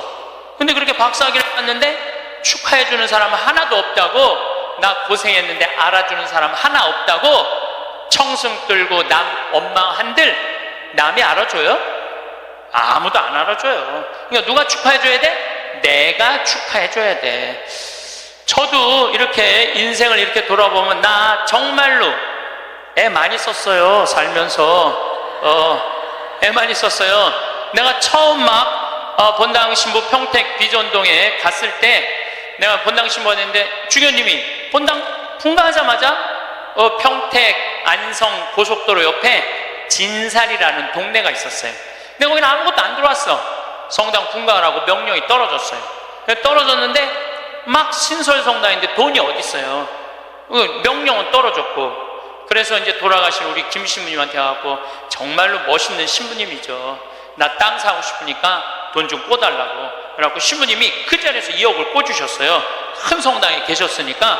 그걸 갖고 땅을 사는데 사람들이 신부님 뭐하러 그렇게 내가 땅을 몇 평을 샀느냐 하면 2,400평을 샀어요. 성당 터를 뭐하러 그렇게 큰 터를 사느냐. 그런데 성당 터는요 한 번 사놓으면 1000년이든 2000년이든 가는 거야. 그거 300평 400평 그거 힘들게 귀양 살 거 세게. 그래서 근데 그때는 20년 전에는 땅값이 거기가 평당 16만 원밖에 안 했어요. 그러니까 2000평 2400평 살만 했죠. 그래갖고 이제 정말로 다른 사람들 반대도 많은데 내가 주님의 교회 세운다고 그래갖고 이제 땅을 다 사놓고 땅값 다 정리했죠. 그런데 20년이 지난 지금 그 성당은 2400평이니까 공원이야, 공원. 성당이. 그리고 그 근처에 아파트가 다 들어와갖고 그건 너무너무 좋다는 거예요. 그런데 지금 그 성당의 교우들이 내가 그렇게 마음고생해서 땅 산 거 알 것 같아요? 모를 것 같아요? 몰라요. 알 수가 없어요. 그러면은 내가 그 진사리 교우들 내가 그렇게 힘들게 땅 사고 이 신축하라고 돈도 7억씩이나 줬는데, 땅값 다 주고 돈도 다 줬는데 그거 모른다고 내가 원망한들, 그 내가 어리석은 거예요? 모르는 사람들이 어리석은 거예요? 내가 어리석은 거예요. 그런데 저는 그런 생각해요. 야, 창현아, 너 정말로 애 많이 썼다. 그렇게 좋은 성당터 사갖고 아무도 모르고 누구만 알아? 나만 알아. 그럼 누가 위로해줘야 돼? 내가 위로해줘야 돼요. 그 내가 두 번째 성당은 능평이라는 성당 갔는데, 성당터를 딱 받았는데 600평 터를 받았는데 길이 없는 땅을 산 거야. 뭔가 잘못돼갖고 거기다 성당을 지으려고 그러니 교우들이 너무너무 마음이 아픈 거예요. 그래서 또 내가 또 한 성질 하거든요. 교구청에 뛰어올라가갖고 길도 없는 데다 분가를 하고 이게 뭐냐 하고 난리를 쳐갖고 돈을 받아갖고 그 능평성당도 2,400평을 샀어요. 제가 15년 전에 능평성당에. 그래서 요즘은 그 동네가 땅값이 뛰어갖고 뭐 수백만 원이래, 평당. 근데 2,400평을 그때 샀으니까 참. 그런데 그거 지금 그 능평성당 교우들이 내가 마음고생하면서 산 거 알 것 같아? 모를 것 같아요? 몰라. 모르는데 그거 모른다고 내가 섭섭하다고 그러고 내가 고생한 거 아무도 알아주는 사람 없다고 그렇게 남 원망만 하면 내 자신이요 웃기지도 않는 거예요. 내가 하느님의 교회, 하느님의 땅, 그리고 내가 땅을 삼으로 해서 수많은 교우들이 10년, 15년 지난 그 교우들이 거기서 행복공원 같은 성당에서 삼은 그걸로 됐지. 남이 굳이 알아줘야 돼? 그렇지 않아요? 대신 나는 나한테 이런 말을 해요. 너 참 기특하다. 너 정말 기특하다. 또 제가 강원도 평창에, 저는 수원교구 신부예요. 평창은 원주교구 소속이에요. 근데 거기다가 우리 교우들도 이제 좀 가서 쉴 수 있는 공간이 필요하다. 그래갖고 20년, 그것도 20년 전부터 제가 시작한 일이에요. 막 뛰어다니면서 거기다 집 지으려고 그럴 때 수많은 사람들이 반대했어요. 수많은 사람들이 누가 거기까지 가냐, 그 많은 돈을 들여서 왜 거기다 집을 줘놓으려고 그러느냐, 뭐 정말로 칭찬보다는 욕을 훨씬 많이 들었어요. 근데 지금은 올 연말까지도 피정이 끝나고 내년 10월 달까지 예약이 끝났대. 내년 10월 달까지. 그러니까 이 얘기 무슨 얘기냐 하면 교우들이 이제는 쉬고 싶은 거야. 쉬고 싶은데 그런 쉴 수 있는 공간이 필요하다는 거를 나는 아는 거고 내가 느낀 거야. 아무도 칭찬해주는 사람 없고 함께해주는 사람 없어도 내가 열심히 해갖고 우리 교우들한테 휴식 공간을 제공해 줬어요.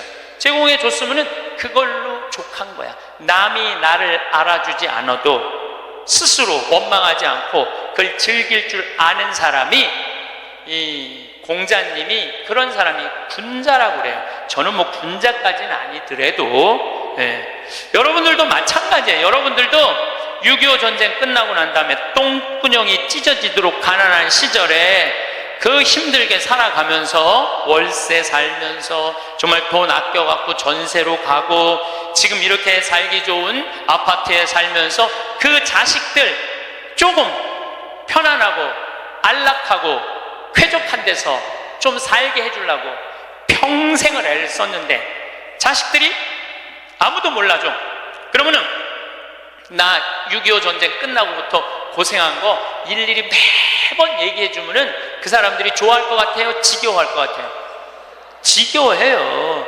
누구만 만족하면 돼? 나만 만족하면 돼요. 그래서 여러분들도 오늘 이후부터 주위 사람들한테 인정받으려고 하거나 이해받으려고 애쓰지 마세요. 누가 이해해주면 돼? 내가 이해해주면 돼. 누가 인정해주면 돼? 내가 인정해주면 돼. 얼마나 속이 편하네요. 그렇죠? 그러니까 나한테 잘해줄 수 있는 사람은 이 세상에 누구밖에 없어? 납밖에 없는 거, 납밖에. 그런데 30살서부터 60살까지 30년 동안 여러분들이 시집 와서 밥하고 빨래하고 청소하고 애 낳고 애 키우는 가사 노동비를 계산하면 한 달에 얼마치 일을 하시느냐 하면은 350만 원어치 일을 하는 거래요. 그럼 30년 동안 여러분들 시집 와갖고 그렇게 일을 했으면 여러분들 남편하고 자식들한테 여러분들은 얼마를 청구할 수 있느냐 하면 10억 5천만 원을 청구할 수 있는 거. 10억 5천만 원어치 일했으니까 내놓으라고. 그러니까 여러분들은 지금 결혼생활 30년 하신 분들은 적어도 10억 원어치 일을 하신 분들이야. 수원에서 아주 재미난 일이 있었어요. 무슨 일이 있었느냐 하면 한 성당에서 한 상임위원이 교우들을 꼬신 거야. 어떻게 꼬셨느냐 하면 나한테 돈을 맡기면은 15% 이자를 주겠다고. 그래서 한 성당에서 교우들이 1억도 갖다 맡기고 5천만 원도 갖다 맡기고 그런 거예요. 근데 여러분들 요즘 법정이자가 1.25%예요. 법정이자가 1.25%인데 15%를 준다는 거는 이건 사기야. 100% 사기라고 보시면 돼요. 5% 이자 준다고 그래도 사기야. 10% 이자 준다고 그래도 사기야. 15% 준다는 건 이건 생각할 것도 없이 사기예요. 그런데 1억을 은행에다 맡기면 한 달에 얼마를 받느냐면 10만 4천 원을 받아요. 여러분들이 지금 1억을 은행에다 맡기잖아요. 그럼 한 달에 10만 4천 원을 받을 수 있어요.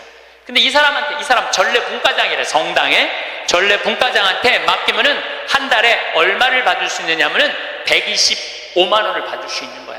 그러니까 눈이 뒤집혀져요, 안 뒤집혀져요? 판단력이 사라져요, 안 사라져요? 1억 가지고 한 달에 10만 원 받는 게 나아, 한 달에 120만 원 받는 게 나아. 그래서 이 전례 분과장한테 홀딱 다 맡긴 거야. 근데 요즘 경제 성장이 1% 2% 그러는데 무슨 재주로 15% 이자를 줘요? 이 사람 결국은 지금 감옥에 갔어요. 300억은 다 날라갔고. 그러면 이 사람들은 5천만 원, 1억 맡긴 사람들 돈 이거 다 날라간 거예요. 써보지도 못하고 날라간 거야. 뭐 이자 한두 번 받아 먹었겠지. 한두 번 해먹으려면은 좀 꼬셔야 될 거 아니야. 그러니까 야 진짜 15% 나오더라. 한 3달 4달 되면서 이게 딱 끝나고 나니까 딱 먹고 끝난 거예요. 그래갖고 이 성당이 풍비박살이 났대. 풍비박살. 냉담자 속출하고. 예. 본당 신부님 정말 이게 권위 땅에 떨어지고 전례 분과장인데 참 기가 막힌 거죠. 그러면은 15% 이자 받아 먹겠다고 돈 맡긴 사람이 나빠요? 15% 이자 주겠다고 꼬신 사람이 나빠요?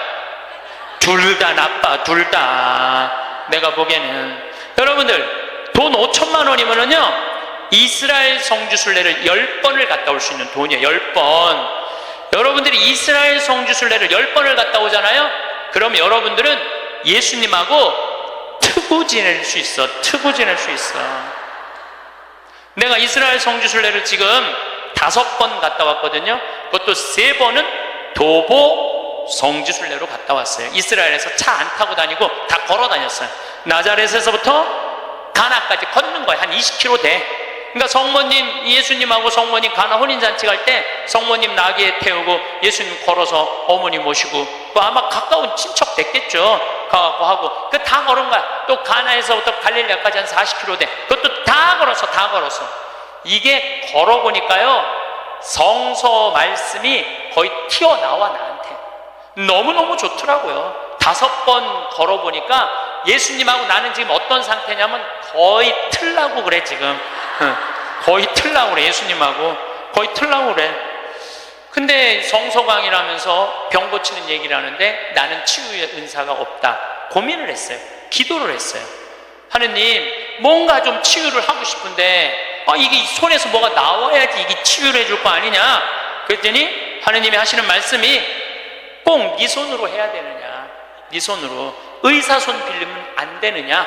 그래갖고 내가 가톨릭 의료원에 연락했어요. 빈센트 병원에 연락해갖고 뭐라고 그랬냐면은 정말로 수술하면 꼭 나을 수 있는데 돈이 없는 사람 나한테 연락해라. 그래갖고 강의 끝나고 난 다음에 강의로 기분 좋으면은 강사료 다 내라. 한 600명 들어오는 데니까 한 600만 원 모아지겠지. 그리고 만약에 모자라면 내 인세 있잖아. 책 파는 거, CD 파는 거. 그게 어마어마하거든요. 그거 뭐 할 거야? 내가 마누라가 있어, 자식이 있어. 그거 해갖고 12명을 선정을 해서 지금 찾고 있어요.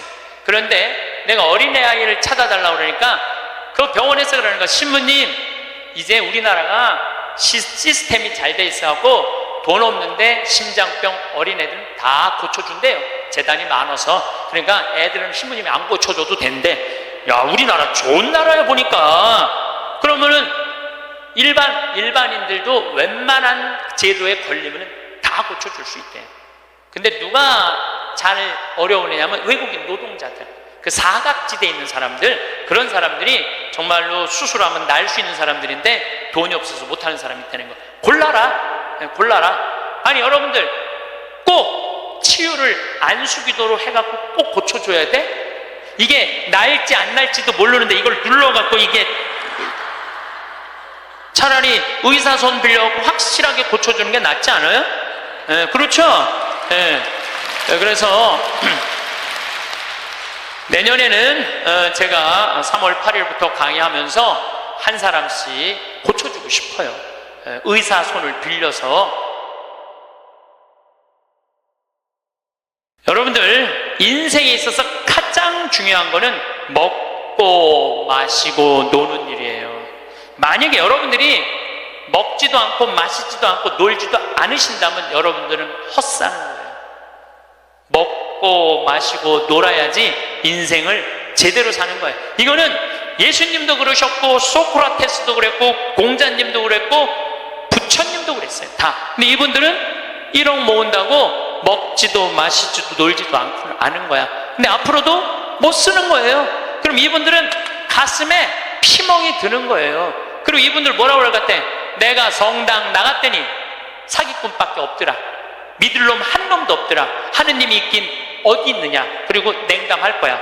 하느님 버리고 돈 버리고 자기 마음 버리는 거죠. 그리고 하느님이 언제 15% 이자 주는데 투자라고 그랬어? 왜 하느님 탓을 해? 자기가 잘못하고. 이게 이 사람이 왜 이런 일을 벌였을까요? 욕심 때문에 그래요. 욕심. 여러분들이 인생에 있어서 넘어질 때 언제 넘어지는 줄 알아요? 욕심 때문에 넘어지는 거예요. 최순실이 왜 넘어졌는 줄 알아요?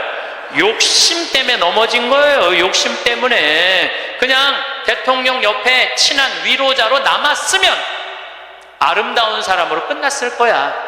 그런데 이게 옆에 대통령 친구라고 친하다고 대통령이 믿는다고 그걸 갖고 욕심을 부리고 온 나라를 말아먹었으니까 이 사람은 용서하기가 쉽지 않은 거예요. 욕심이 우리 인생을 망가뜨리는 거예요. 욕심이.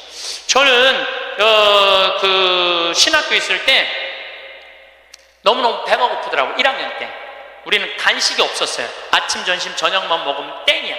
근데 뭐 우리 선배 신부님들 지금 70, 80 되신 신부님들은 그 정말로 똥구멍이 찢어지게 가난할 때 신학교 생활했을 때 먹을 게 너무 없어갖고 도토리 막 먹고 그랬대요.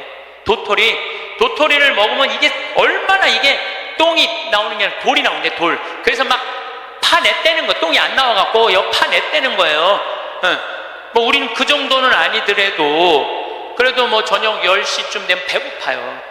그러니까 외출할 때 뭐를 사갖고 오느냐면은 식빵을 사갖고 와요. 배고플 때 먹으려고 식빵을. 그리고 이제 또 바깥에다 놓으면 얘네들이 왔다 갔다 다 먹어버리잖아. 친구 신학생들이. 그래서 아주 옷장 깊숙이 감춰놔.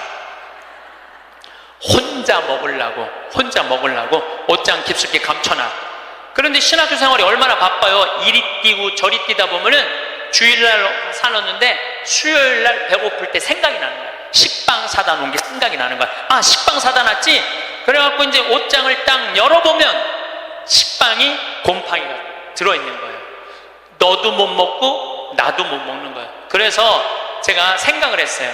아니, 예수님은 당신의 살도 나눠주는 판국인데 내가 그놈의 식빵 혼자 먹겠다고 혼자 옷장에다 깊숙이 감춰놨다가 곰팡이 들어서 썩어버리는 그게 너무너무 내가 한심하더라고요.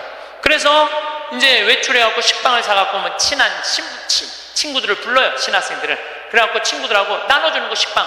너 3장, 너 3장, 나 3장, 나 4장 이렇게 해갖고 이렇게 서로 나눠 먹어. 나눠 먹고 나면은 그 친구들이 외출하고 돌아오잖아요. 외출하고 돌아오면은 자기네들이 먹을 거 사면 딱 불러요. 나한테 식빵 얻어먹은 애들은. 그래갖고 또 나눠 먹어. 그래서 신학교 내내 정말로 풍요롭게 살았어요. 넉넉하게, 행복하게. 우리가 재물을 자기를 위해서 쓰는 것도 중요하지만 남을 위해서 쓰는 것도 중요합니다. 우리 직원들이 나한테 와서 그러는 거예요. 날 혼내는 거예요.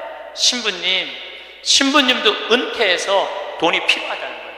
신부님도 은퇴해서 돈이 필요하다는 거예요.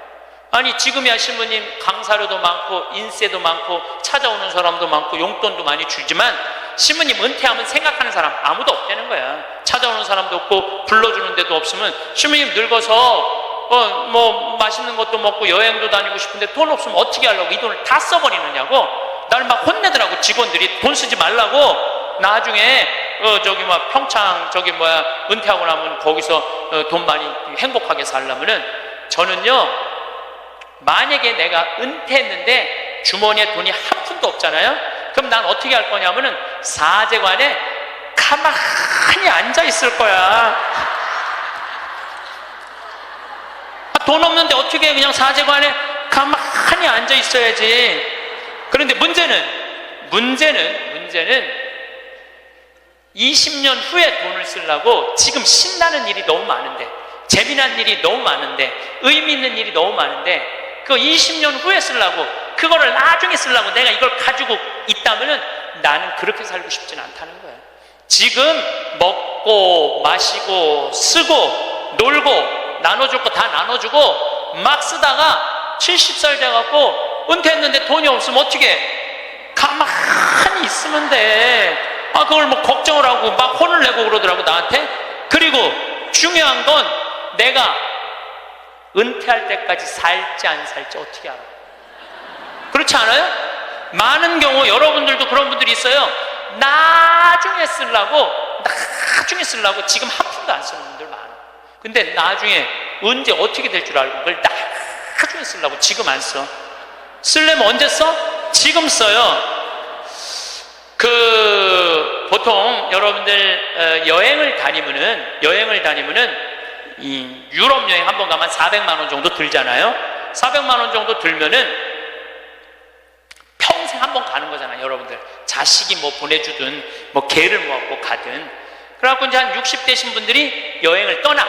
유럽으로 로마, 파리 막 베드로 성전 가. 근데 딱 비행기에 타고 버스를 딱 타면 가이드가 이런 말을 합니다. 여러분들 이제 내리면 여기 팁이 굉장히 중요하다고. 딱 버스에서 내리면 벨보이들이 짐을 여행용 가방을 호텔 방까지 했을 때 팁을 1달러를 주시는 게 예의라고. 또 호텔에서 나올 때 그 침실 정리하고 침대 정리하는 사람들에서 1달러 그거 주는 게 예의라고. 그럼 이때부터 머리가 복잡하기 시작을 해요. 이때부터 머리가 복잡한 거예요. 그래갖고 이제 딱 버스에서 내렸는데 가이드 말대로 막 애들이 막 와갖고 막 가방을 막 들어. 그러면은 이 60대 할머니가 한마디 해요. 이거 놔두라고. 내가 들고 간다고. 내가. 그런 게 그렇게 주는 게 아까우면은 그런 분들은 그냥 가지 말고 집에 가만히 있어. 돌아다니긴 어딜 돌아다녀. 쓸 때는 멋있게 쓰고 안 쓸 땐 안 쓰면 되는 거예요. 제가 이번에 여름에 미국을 갔다 왔어요. 근데 미국을 갔는데 나한테 정말로 잘하는 형제들이 몇 있어요. 나하고 나이대가 비슷해. 근데 니콜라스라고 나보다 한 3-4살 많은 친구가 있는데 너무너무 유쾌한 친구예요. 이 친구는 음식을 참 잘해요. 근데 식당을 하는데 우리나라 사람을 상대하는 식당이 아니고 정말 백인들, 돈 많은 사람들이 와서 먹는 식당을 운영을 해요.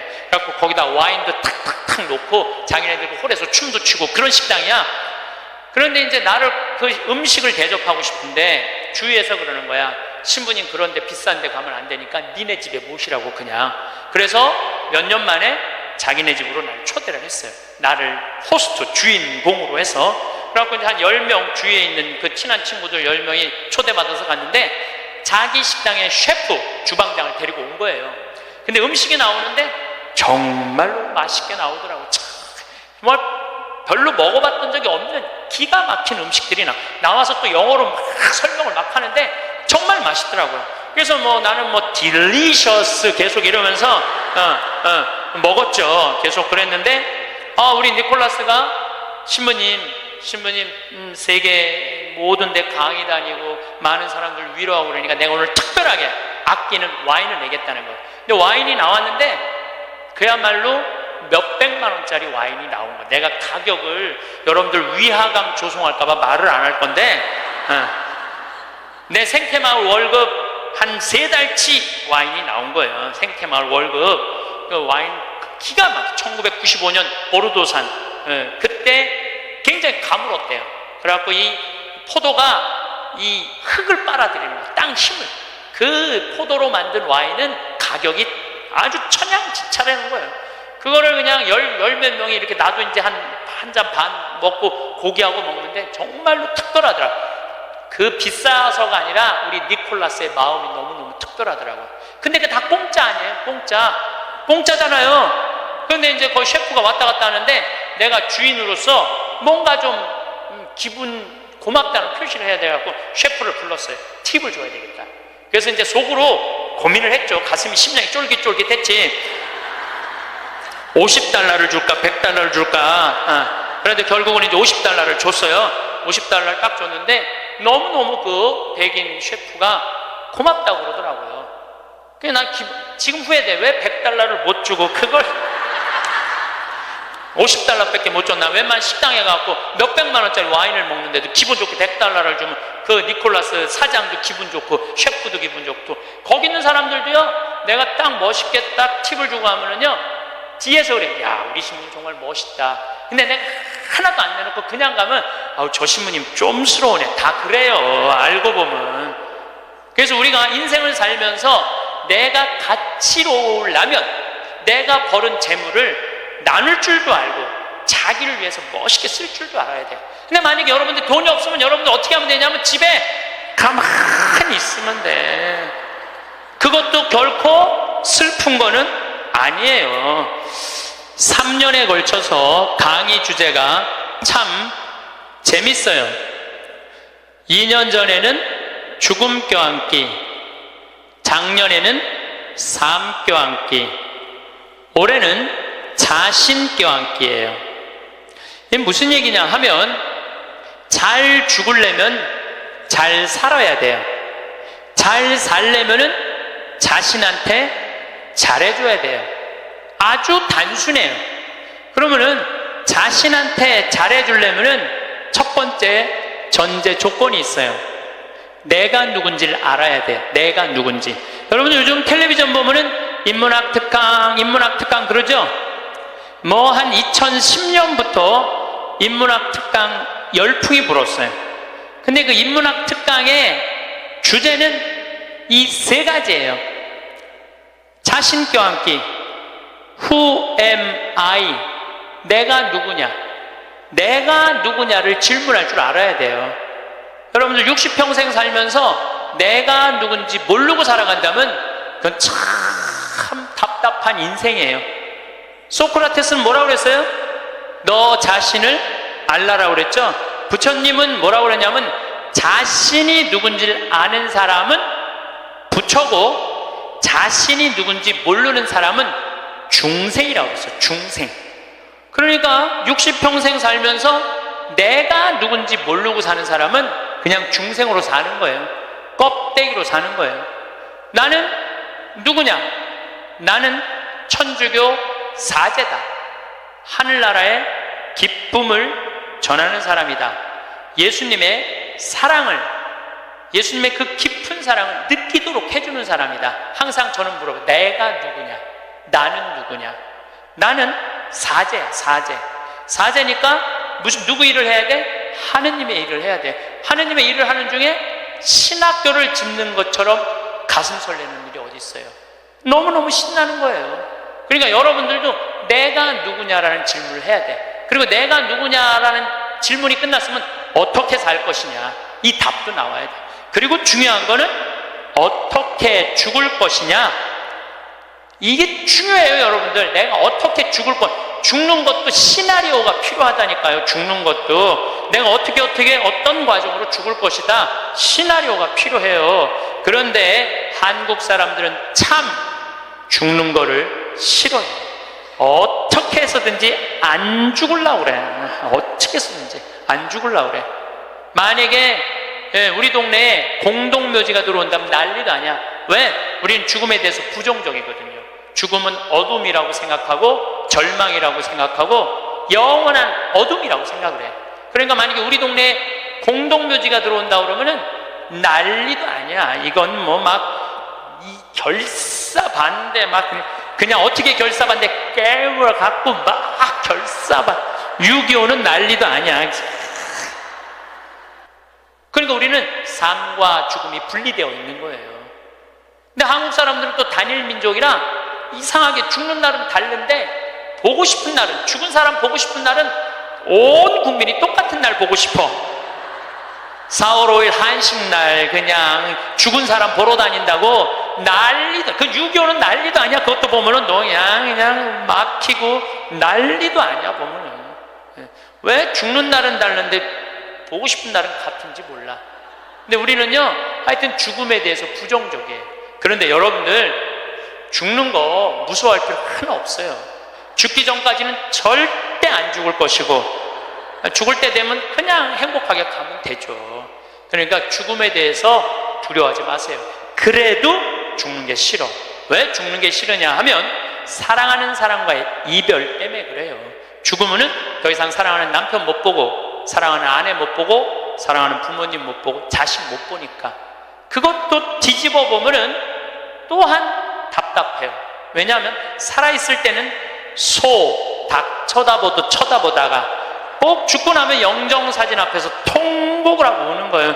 왜 벌써 죽느냐고. 조금만 더 살았으면 내가 잘해줬을 텐데 라고 우는 사람들이 참 많아요.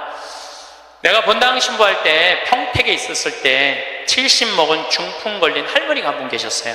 근데 이 할머니가 내가 한 달에 한 번 갈 때마다 이런 말을 해요. 신부님, 한 달에 한 번 나 찾아오는 건 신부님밖에 없다고.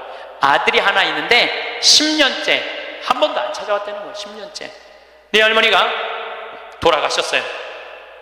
초상집에 갔는데 그 영정사진 앞에서 통곡을 하고 우는 자식이 하나 있더라고요. 10년째 한 번도 안 온 자식.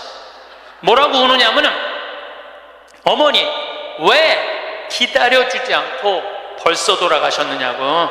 조금만 더 기다렸으면 내가 돈 벌어서 어머니 효도할 텐데 왜 내 마음을 몰라주고 왜 기다려주지 않고 벌써 돌아가셨느냐고. 나는 어떻게 하라고 이렇게 돌아가시느냐고 울며 불며 통곡을 하더라고요. 저는 그렇게 우는 자식을 이렇게 바라보면서 속으로 이런 생각이 들었어요.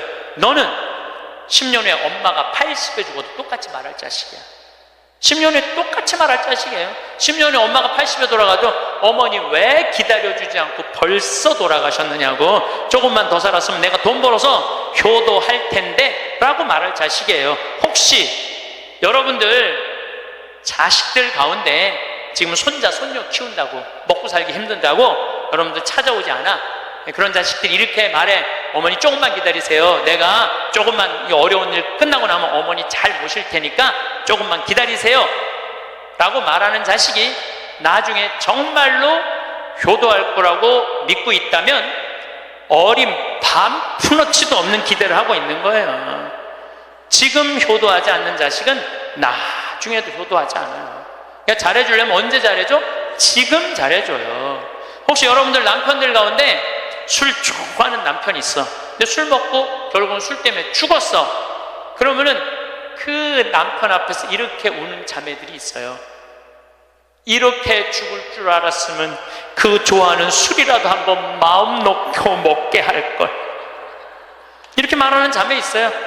내 손 붙잡고 얘기하는 자매가 몇 있었어요. 신부님, 이렇게 죽을 줄 알았으면 그렇게 구박 안 하고 술이라도 마음껏 먹게 할 걸 너무 후회된다고.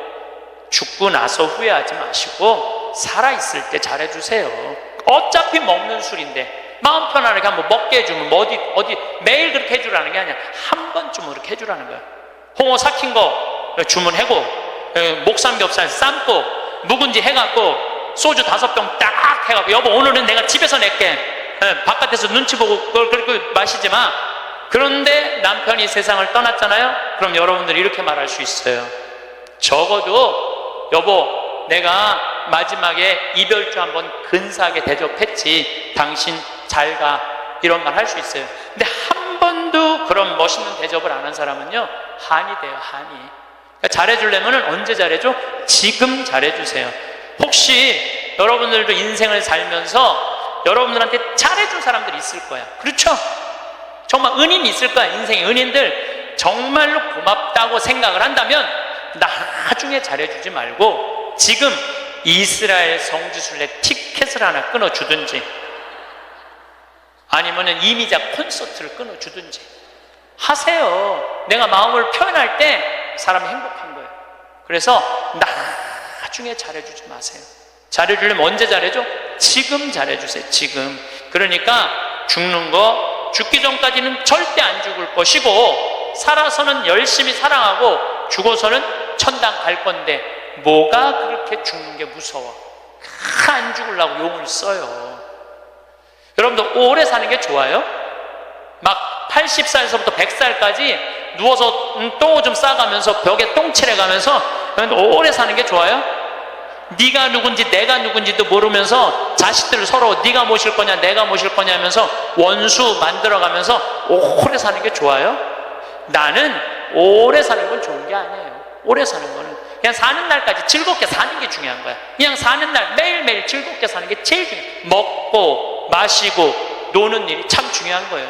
그래서 여행도 다니고 피정도 이렇게 다니고 친구들하고 단풍 구경도 가고 돌아다닐 수 있을 때까지 돌아다니다가 86살에 그냥 주무시다가 죽어. 그냥 100살까지 건강하시면 안 죽어도 돼요. 그런데 돈 쓰는 거 아까워갖고 돈 쓰는 거 무서워갖고 쓰지도 못하고 뒷방에 쭈그리고 앉아서 그러면 어떻게 되는 줄 아세요? 다리에 힘 풀리면 누워서 똥오줌 싸요. 너도 피해주고 나도 피해주는 거야. 그런 사람들이 힘든 거예요. 그냥 건강하게 움직이는 사람은 사는 날까지 건강하게 살 수 있어요. 행복하게 살 수 있어요. 그렇게 살으라는 거예요. 저는 여러분들이 사는 날까지 즐겁게 살기를 바라는 거예요. 사는 날까지. 저는 6년 전에 위암 수술을 했어요. 위를 3분의 2를 잘라냈어요.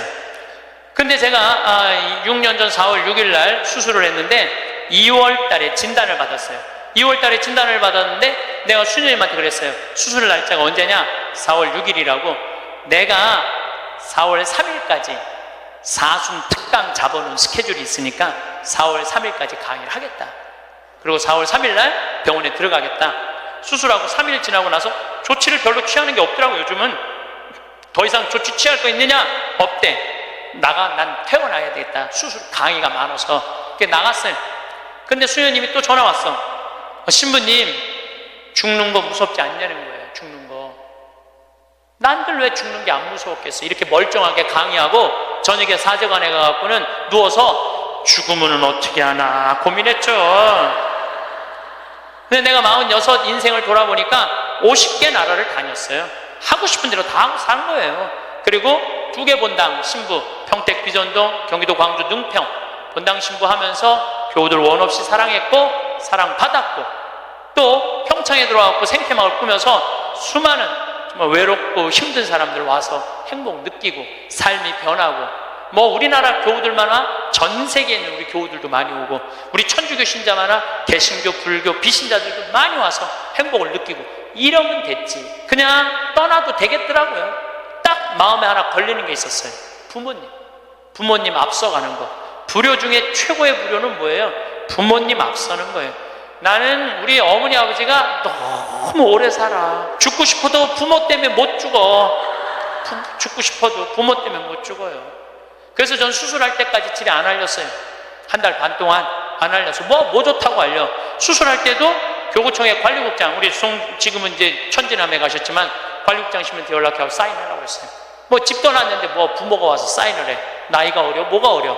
그래갖고 교구청에서 사인하고 수술하고 수술 끝나고 내 얘기 다른 사람한테 들을까봐 그때 말씀드렸어요. 부모님 외에는 언제든지 떠날 수 있어요. 여러분들도 떠날 준비를 하셔야 돼요. 그래서 여러분들, 제가 요즘 이 강의 때문에 자료를 좀 보니까 참 중요한 일이, 여러분들 자식들하고 나 의식이 없으면은 어떻게 하라고 얘기해 줘야 돼.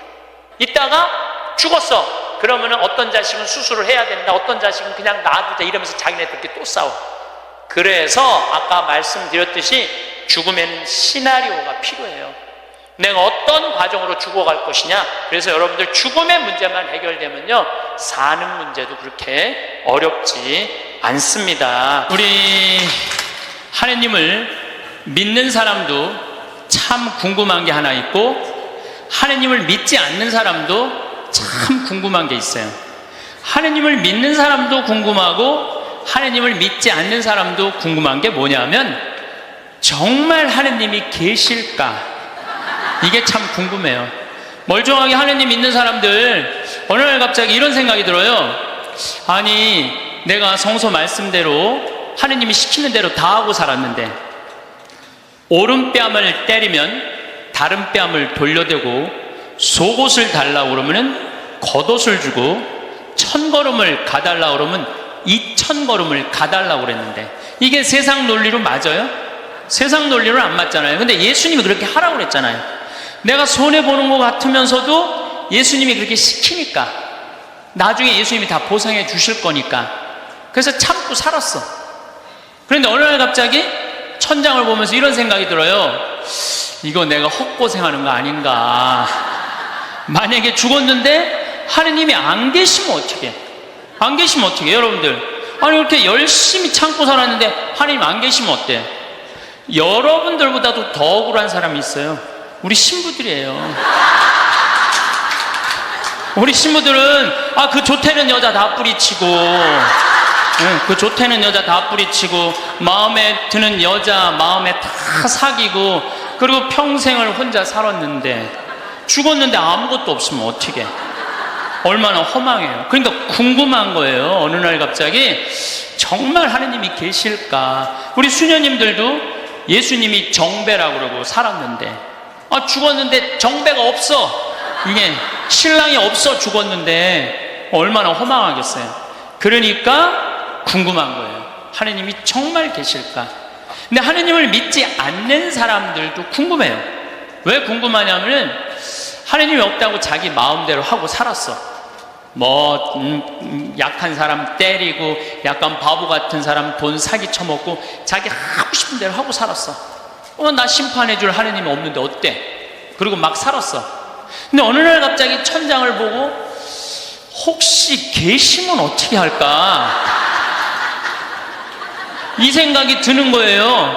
혹시 계시면 어떻게 할까? 그러니까 하느님을 믿는 사람은 혹시 안 계시면 어떻게 할까 걱정. 하느님을 안 믿는 사람들은 혹시 계시면 어떻게 할까 걱정. 그래서 하느님의 존재가 궁금한 거예요.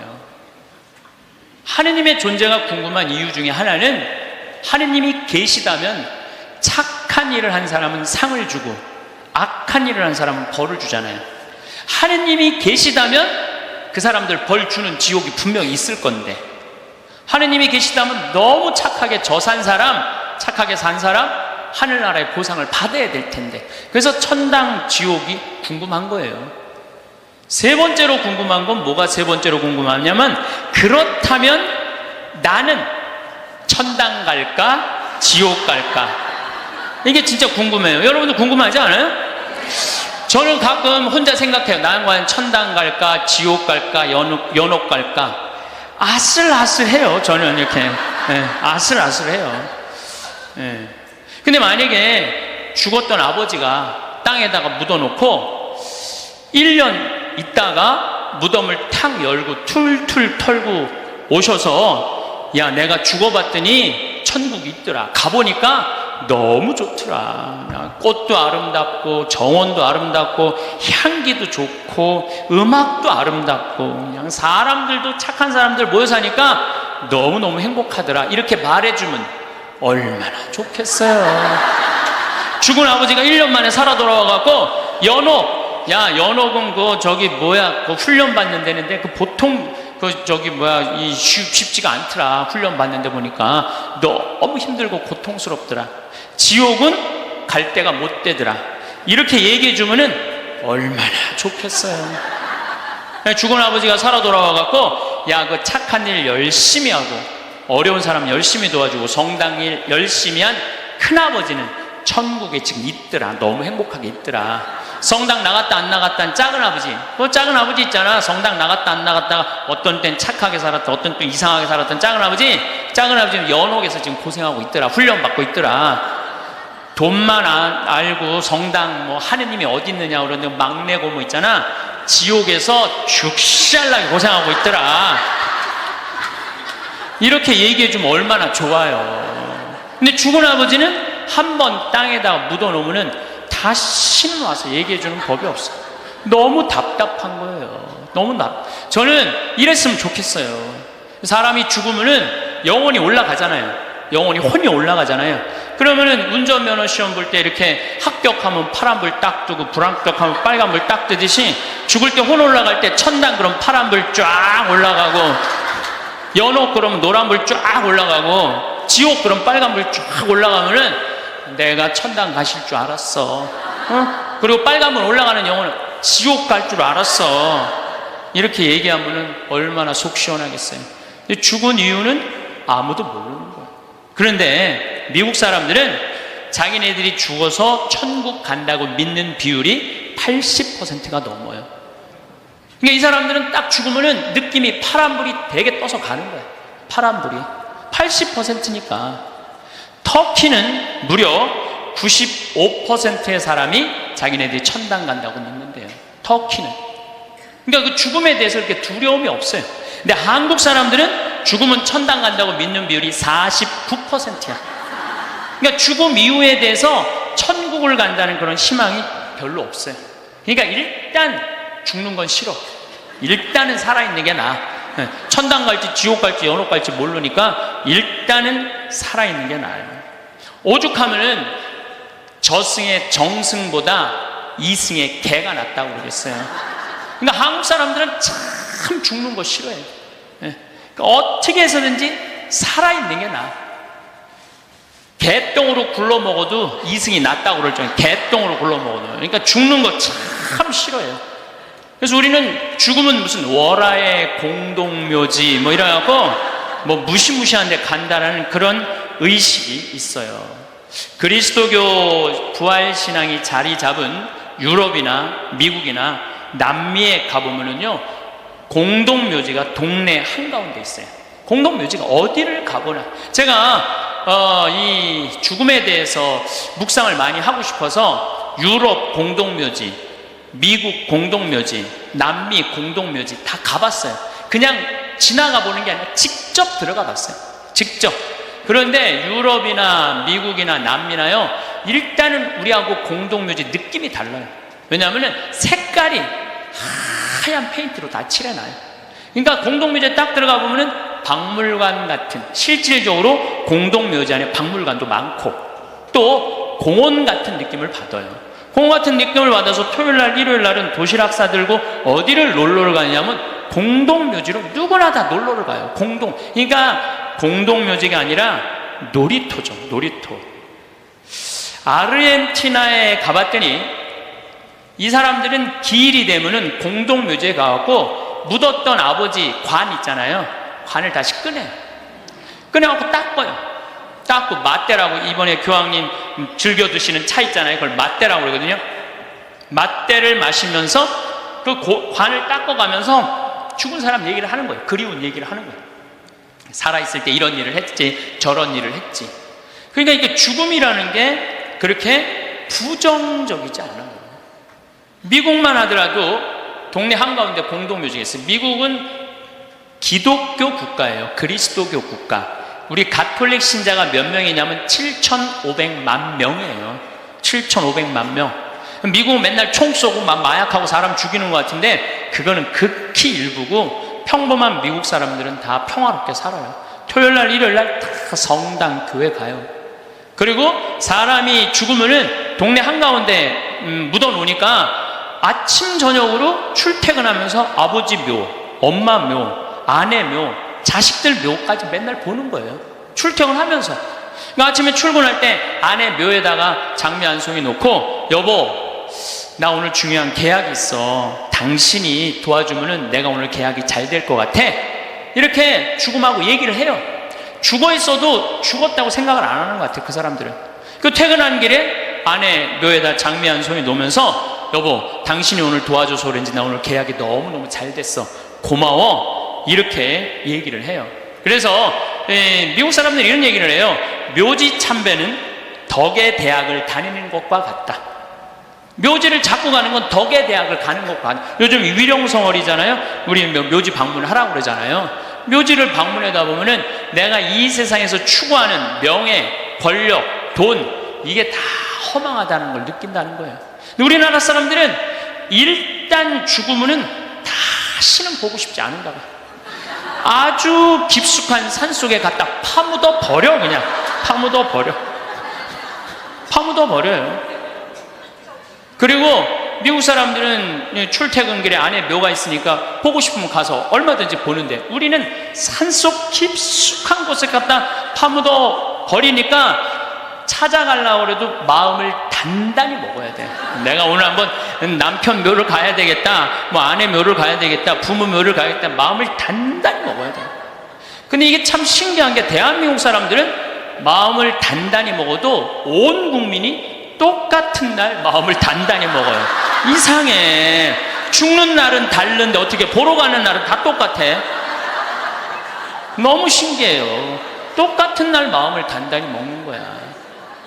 그러니까 그 묘에 대한 거부 반응이 있으니까 어떤 일이 있느냐면은, 저도 그런데 동창신부 아버지가 돌아가셔갖고 묘지까지 한번 따라가 봤는데, 그 집도 역시 산속 깊숙한 곳에 파묻.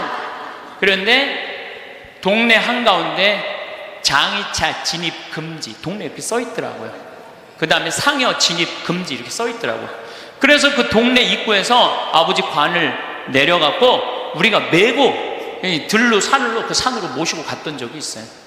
그러니까 이 뉴욕에 가다 보면은 맨하탄하고 퀸즈라는 동네가 있어요. 강남하고 강북하고 똑같아요. 맨하탄은 강남, 퀸즈는 강북, 이런 식이에요. 그런데 퀸즈에서 맨하탄으로 들어가다 보면 엄청나게 큰 공동묘지가 있어요. 하루에 그러니까 수백만 명이 그 공동묘지를 보면서 맨하탄으로 출퇴근을 해요. 그래도 이 사람들은 생전 그 묘에 대해서 이전해라 이런 거 하나 없어요. 근데 만약에 우리나라가 강북하고 강남 사이에 잠실에다가 공동묘지를 한번 딱 세운다 그러면 우리 어떻게 할 것 같아요? 그렇죠. 난리가 나죠. 띠두르고 뭐라 그래요? 결사반대. 박원순 시장은 사퇴하라. 이거는 얌전한 거예요. 박원순 시장은 자폭해라. 여러분들, 우리가요, 우리나라 사람들이요, 의외로 죽음의 문화에 대해서 굉장히 부정적이에요. 그러니까 죽음을 받아들이지 않아요. 끝까지 받아들이지 않아요. 여기 서울에도 추모공원 하는데 여러분들 몇 년 동안 서울 시민들이 반대했는 줄 알아요? 여러분들이 몇 년 반대했느냐면 9년 동안 반대를 했어요. 9년이 지나서 2012년에 겨우 추모공원을 한 거예요. 그러니까 우리 성당들도 이렇게 성당 안에다가 지하에다 납골당 해놓으면 얼마나 좋아. 미사 참례 와갖고 엄마 보고 싶으면 지하에 내려가갖고 아니 엄마 보고 기도하고 이야기하고 얼마나 좋아요. 그런데 그냥 여기 흑석동 성당도 그 납골당 한다고 얼마나 주민들이 반대했어요. 여기 한국 사람들은 죽는 거 진짜 싫어요. 죽는 거. 일단은 살아있는 게 나은 거야. 일단은 수단과 방법을 가리지 않고 살아있는 게 나은 거야. 그런데 한국 사람들은 죽는 거를 하느님을 믿는 사람도 싫어하고 하느님을 믿지 않는 사람도 싫어해요. 하느님을 믿지 않는 사람은 죽는 거 싫어할 이유가 뭐가 있어? 아까도 말씀드렸지만 나 심판할 하느님이 없는데, 나 심판할 하느님이 없는데 죽으면 얼마나 속편해요. 그런데 놀랍게도 사형수들, 나쁜 짓이라는 뭐 폭력범들, 뭐 남편이 보는데도 그냥 아내하고 딸 그냥 성폭력한 사람들 5명 10명씩 죽인 사람들, 이런 사형수들 보면은요 죽기 전에 벌벌벌벌 떤다는 거예요. 죽고 난 다음에 아무것도 없는데 벌벌벌 떠는 거예요. 왜? 자기가 사형을 받은 걸로 끝나는 게 아니라는 거야. 이 사람 생각에는 내가 정말로 씻을 수 없는 죄를 졌는데 죽었고 난 다음에 하느님이 있어갖고 나를 심판해갖고 지금도 괴롭지만 죽어서 영원히 꺼지지 않는 불 속에 던져지면 어떻게 하나, 이런 두려움이 있대요. 그래서 그 사형수들을 보면 그렇게 나쁜 짓 뻔뻔하게 하다가도 죽을 때 보면 벌벌벌벌 떤다는 거예요. 그러니까 사형수가 이제 교수대 올라가면서 막 교수대 이제 올라가는데 계단이 삭아갖고 계단 밑으로 팍 떨어진 거예요. 이 사형수가 핸대는 소리가 하마터면 죽을 뻔했네. 죽기 직전까지 죽기 싫은 거예요. 죽기 직전까지 어떻게 해서든지 살아있고 싶은 거, 어떻게 해서든지 살아있고 싶은 거예요. 왜 이 사람이 바로 죽음을 앞두고도 죽음을 벌벌벌벌 떠느냐면 죽고 난 다음에 사형은 아무 문제가 없다는 거예요. 죽고 난 다음에 그 다음에 내가 하느님 앞에 가갖고 혹시 하느님이 계시면 어떻게 해? 그래갖고 그분이 나의 모든 죄를 묻어서 영원히 꺼지지 않는 불 속으로 떨어지면 어떻게 하냐 이거야. 그러니까 죽기 직전까지도 그냥 계단에 떨어지고 어차피 1분 후에 죽을 건데도 그냥 하마터면 죽을 뻔했네. 그런데 믿는 우리들도 죽는 게 싫어. 한국에 믿는 사람들, 이거 설문조사 한 거예요. 한국에 믿는 사람들도요, 자기가 천국에 갈 거라고 믿는 비율이 50%가 안 넘어요. 왜 믿는 사람들은 죽는 게 싫어? 아는 게 병이야. 천당, 지옥 있다는 거 교리로 다 알아. 그런데 내가 가만히 생각해보니까 본당 신부 미워하고 형제들 굶었을 때 모른 척하고 성당 다니기 싫어갖고 그냥 냉담하고 그냥 못된 짓 한 거 이거 다 알아. 그러니까 이게 천당 지옥 있는 건 알긴 아는데 내 사는 꼴을 봐서는 천당 갈 것 같지는 않아. 어디 갈 것 같아? 지옥에 갈 것 같아. 그러니까 일단은 살아있는 게 나은 거야. 아직은 여기는 천당 지옥이 결정 안 됐잖아요. 마태복음 5장 27절에 보면은 예수님이 이런 얘기를 해요. 너희들 만약에 여자를 보고 음흉한 생각을 가지면 눈 알을 빼버려라. 예수님 말을 해도 이렇게 살벌하게 눈 알을 빼버려. 눈 알을. 성공한 사람들을 보면 크게 두 부류로 나뉘는 걸 알 수 있습니다.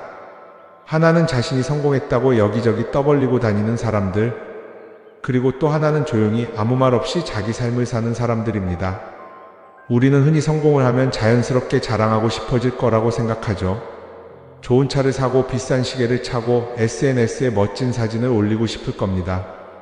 왜냐하면 그렇게 하면 남들이 나를 더 인정해 줄 거라고 믿으니까요. 하지만 현실은 그렇지 않습니다. 오히려 진짜 성공한 사람들은 그렇게 행동하지 않습니다. 왜냐하면 보여줄 필요가 없기 때문입니다. 돈이 많다고 높은 자리에 있다고 유명하다고 해서 굳이 그걸 드러낼 필요는 없습니다. 그걸 아는 사람들은 이미 알고 있고 모르는 사람들은 알 필요가 없죠. 그런데도 굳이나 성공했다고 떠드는 사람들이 있습니다. 그런 사람들은 왜 그럴까요? 간단합니다. 그 사람들은 사실 그렇게까지 성공한 게 아니기 때문입니다. 우리는 종종 SNS에서 성공한 사람들을 봅니다. 해외여행을 가고 고급 레스토랑에서 밥을 먹고 멋진 차를 타고 다니는 모습? 그런데 가만히 보면 그런 걸 보여주는 사람들은 언제나 뭔가를 팔고 있습니다. 강의를 팔든 자기 브랜드를 홍보하든 아니면 단순히 자기 자존감을 유지하려고 하든 간에 결국 목적이 있는 거죠. 진짜 부자들은 그렇게 하지 않습니다. 오히려 조용히 아무도 모르게 자기 일을 합니다. 왜냐하면 자랑해서 얻을 게 없기 때문입니다. 오히려 괜히 잘난 척했다가 사람들에게 이용당하거나 시기와 질투를 받거나 쓸데없는 오해를 사는 게 더 피곤합니다. 이건 단순한 돈 이야기가 아닙니다. 사회적인 성공을 이룬 사람들도 마찬가지입니다. 진짜 실력 있는 사람들은 자기 실력을 굳이 떠벌리지 않습니다. 왜냐하면 그럴 필요가 없으니까요. 자기 분야에서 최고라면 사람들이 먼저 알아서 찾아옵니다. 반대로 실력이 부족한 사람일수록 자기를 포장하려고 애씁니다. 우리가 흔히 듣는 말이 있죠. 빈수레가 요란하다. 이 말이 괜히 있는 게 아닙니다. 정말 내실이 있는 사람들은 굳이 시끄럽게 굴지 않습니다. 반대로 겉만 번지르르한 사람들은 자기가 얼마나 대단한지 떠들고 다닙니다.